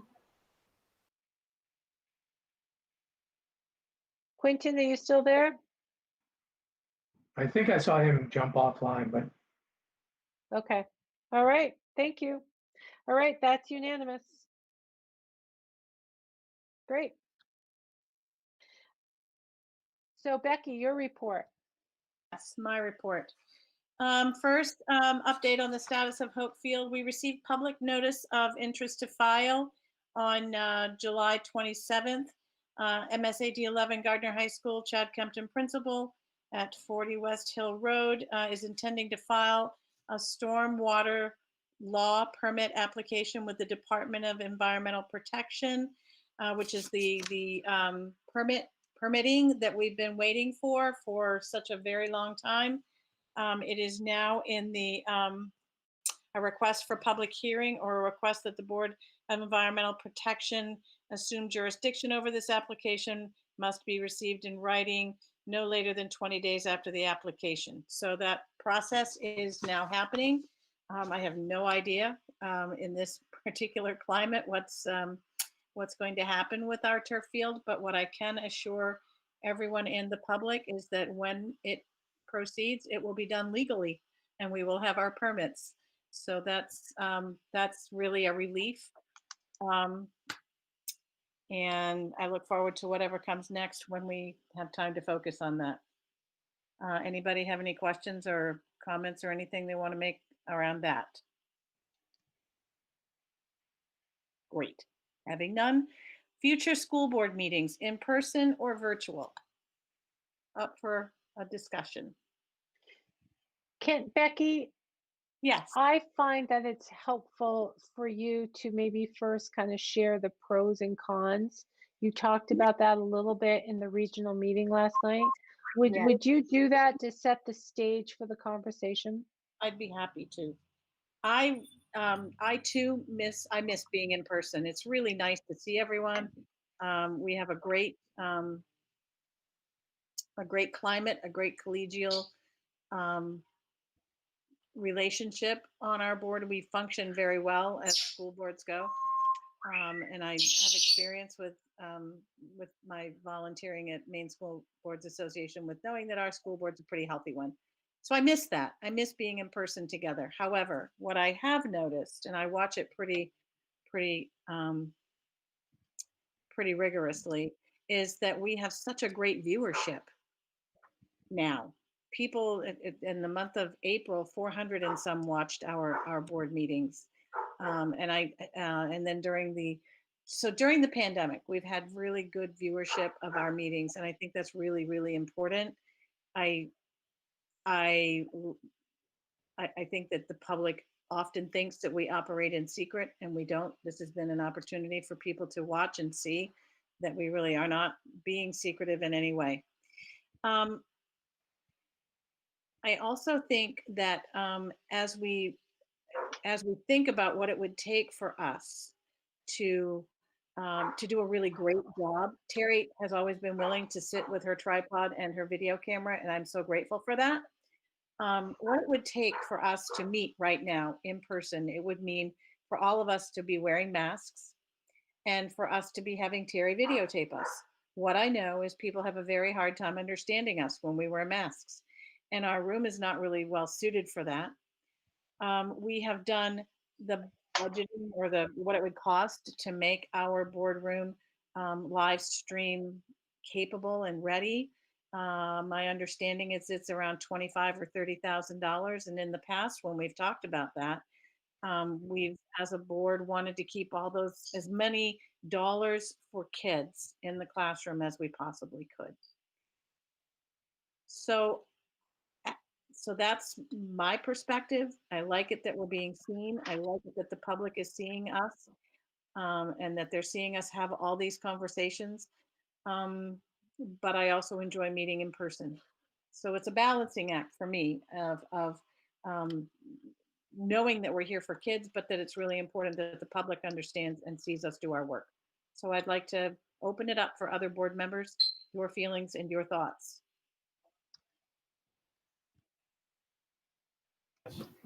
Becky, I agree with you. I think I've said it before when I started last year. I came from a district in Massachusetts that live streamed because we have a cable station in town. So this was new to me that we didn't have that. But certainly knowing I'm a working person with family too, it is hard, right? And it's a dedication of time. I get that. And I'm with you. I've been watching how many people have been watching our meetings, the steering committee meetings. And that's where I direct them when they ask me questions too, so they can interpret for themselves and see the information firsthand. I would love to see it be able to do both, but to your point, the cost is certainly a factor. I'm a social person. I miss seeing everybody too, especially our new members. It's nice to have that. But I think for now, we might have to keep what we're doing. And then as we're evaluating when the kids are going back to school, we do the same. I think we're versatile enough that we could adapt quickly if we needed to. Thank you, Alyssa. Other board members? Matthew? And then yeah. Becky, just by virtue of explaining the cost associated with, the $25,000, give or take, getting back together, it's probably that alone for me is enough to just say, let's keep it virtual. Although like you, I'd like to be, I'm very social too, and I'd like to be able to get that eye contact and, you know, continue to cultivate relationships and such, but we can do it. We're adults. Virtual is good enough, I suppose. Thank you, Matt. Jim? Okay. I'm in favor of an in-person meeting. I don't think we need to spend $25,000 to modernize our boardroom. There are perfectly good locations within our school system where we could meet safely, social distance, and still have hopefully have all of the attendance of the public through a video conferencing like we are right now. I think this is something they're coming to us on the video because they don't know what's going on with the whole pandemic, and they're looking to us for guidance. And I'm more than happy to see us do that. And I think I'm very much in favor of, if the kids are going back to school, we should be going back to school as far as being a school board. So that's my own personal opinion. Thank you.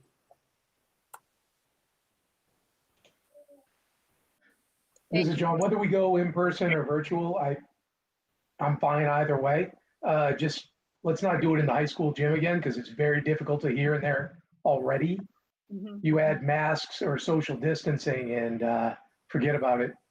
So maybe I need some hearing aids. Maybe it's just me. I don't know, but my music was too loud when I was younger, but I don't know. Just need a better environment to be able to hear. That's all. Right. One comment. Yes. Yes. The middle school cafeteria has video screens, has plenty of room for social distancing, and is very quiet. That would be a perfectly good place to do it. Thank you.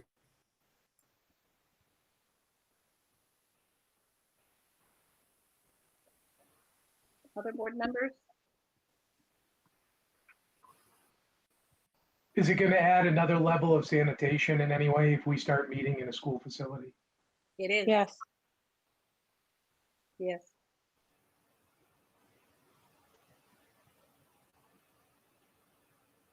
That would probably be my hesitation, Tony, that we're going to add to, you know, an already pretty thorough workload, I think, for facilities folks and other folks.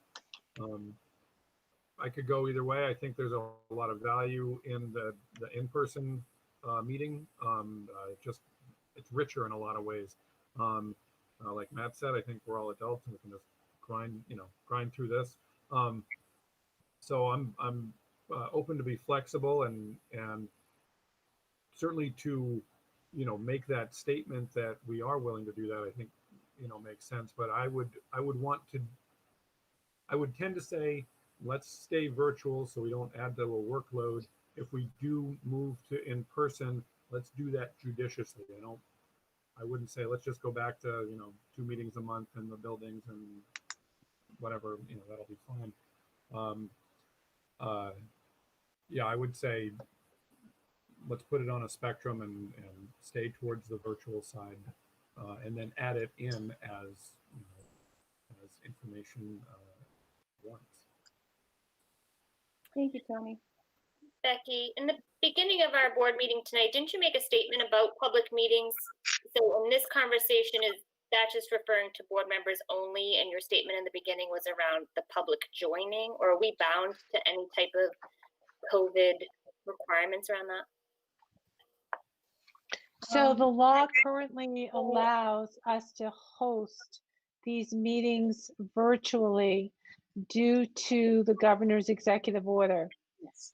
These virtual meetings will have to come to an end within 30 days after the end of the executive order. So there's an end in sight. We just don't know where or when. Right. Yeah.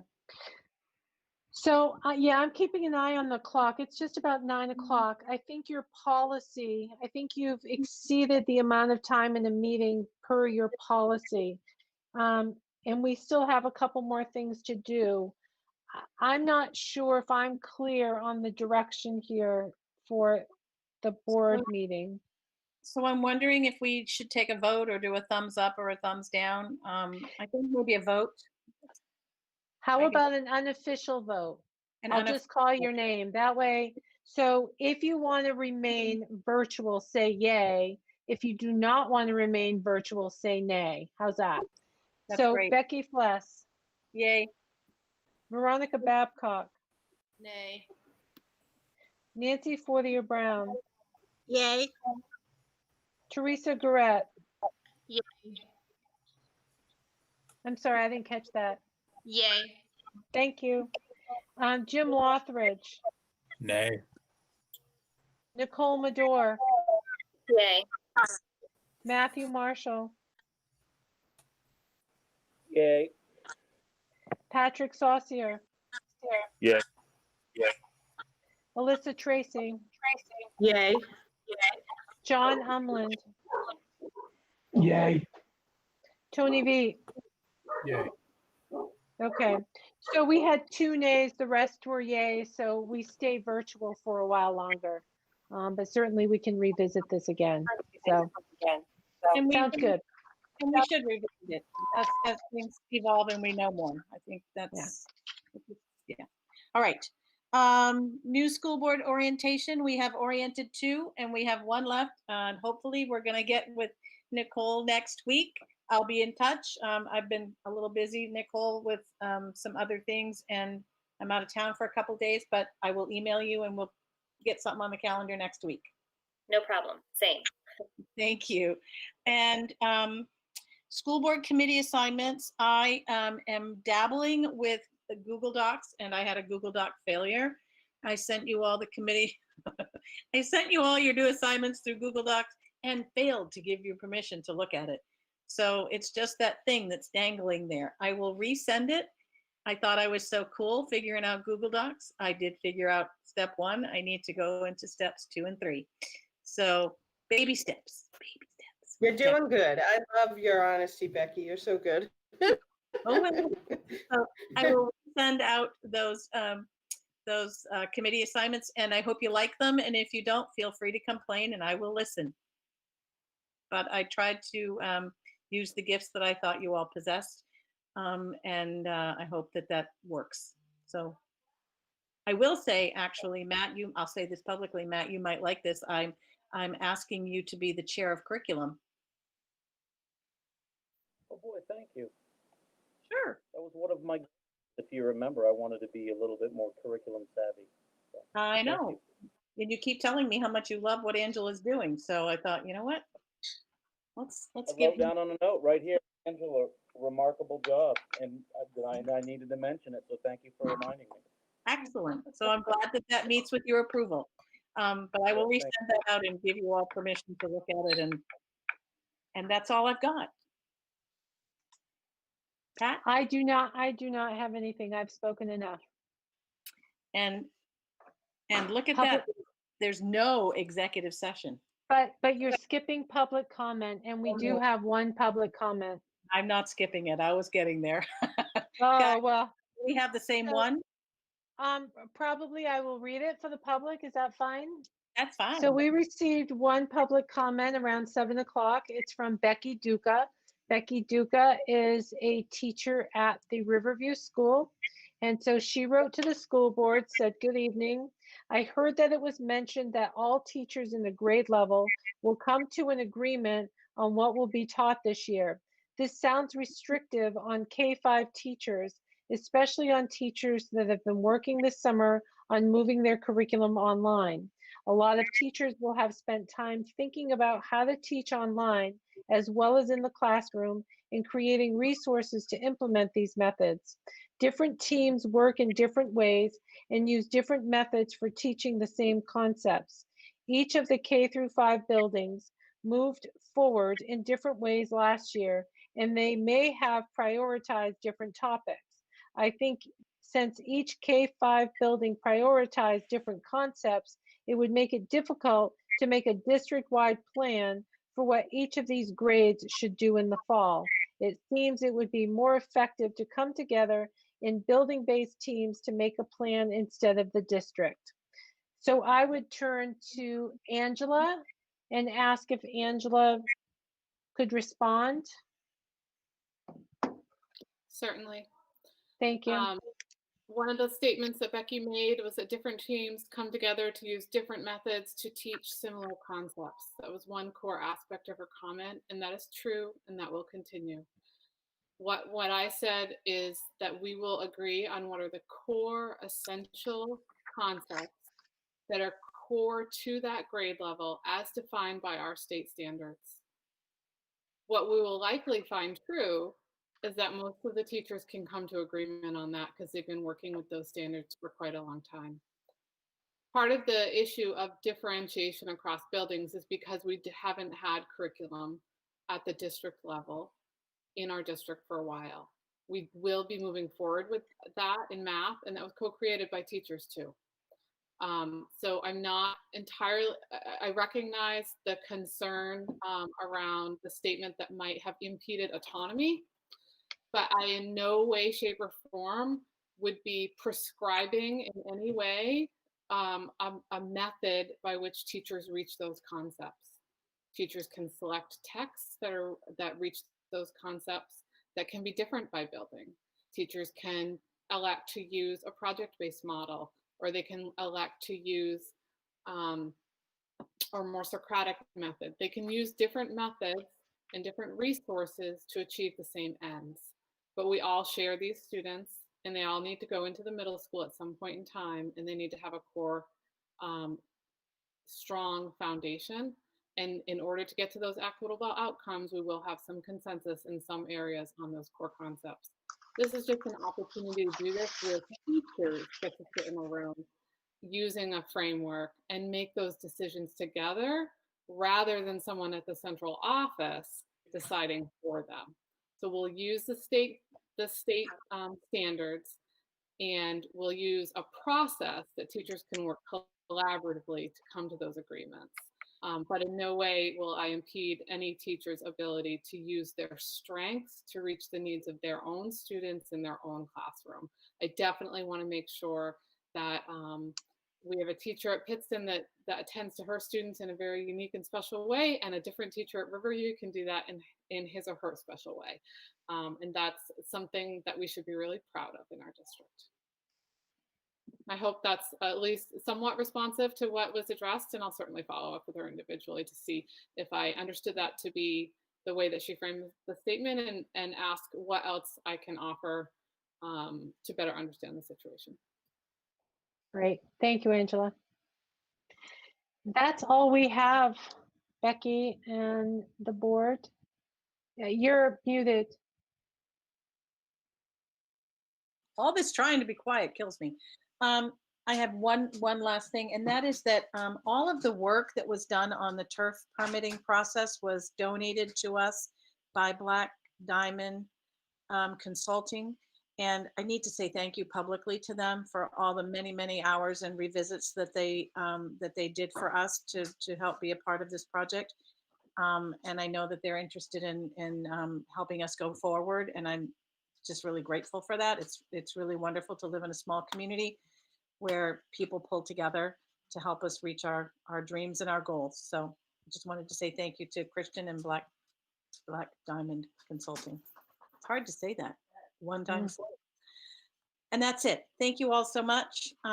Thank you for all the hard work that you've put into this. Thank you, board members, for your robust conversation, for listening to the videos from the steering committee.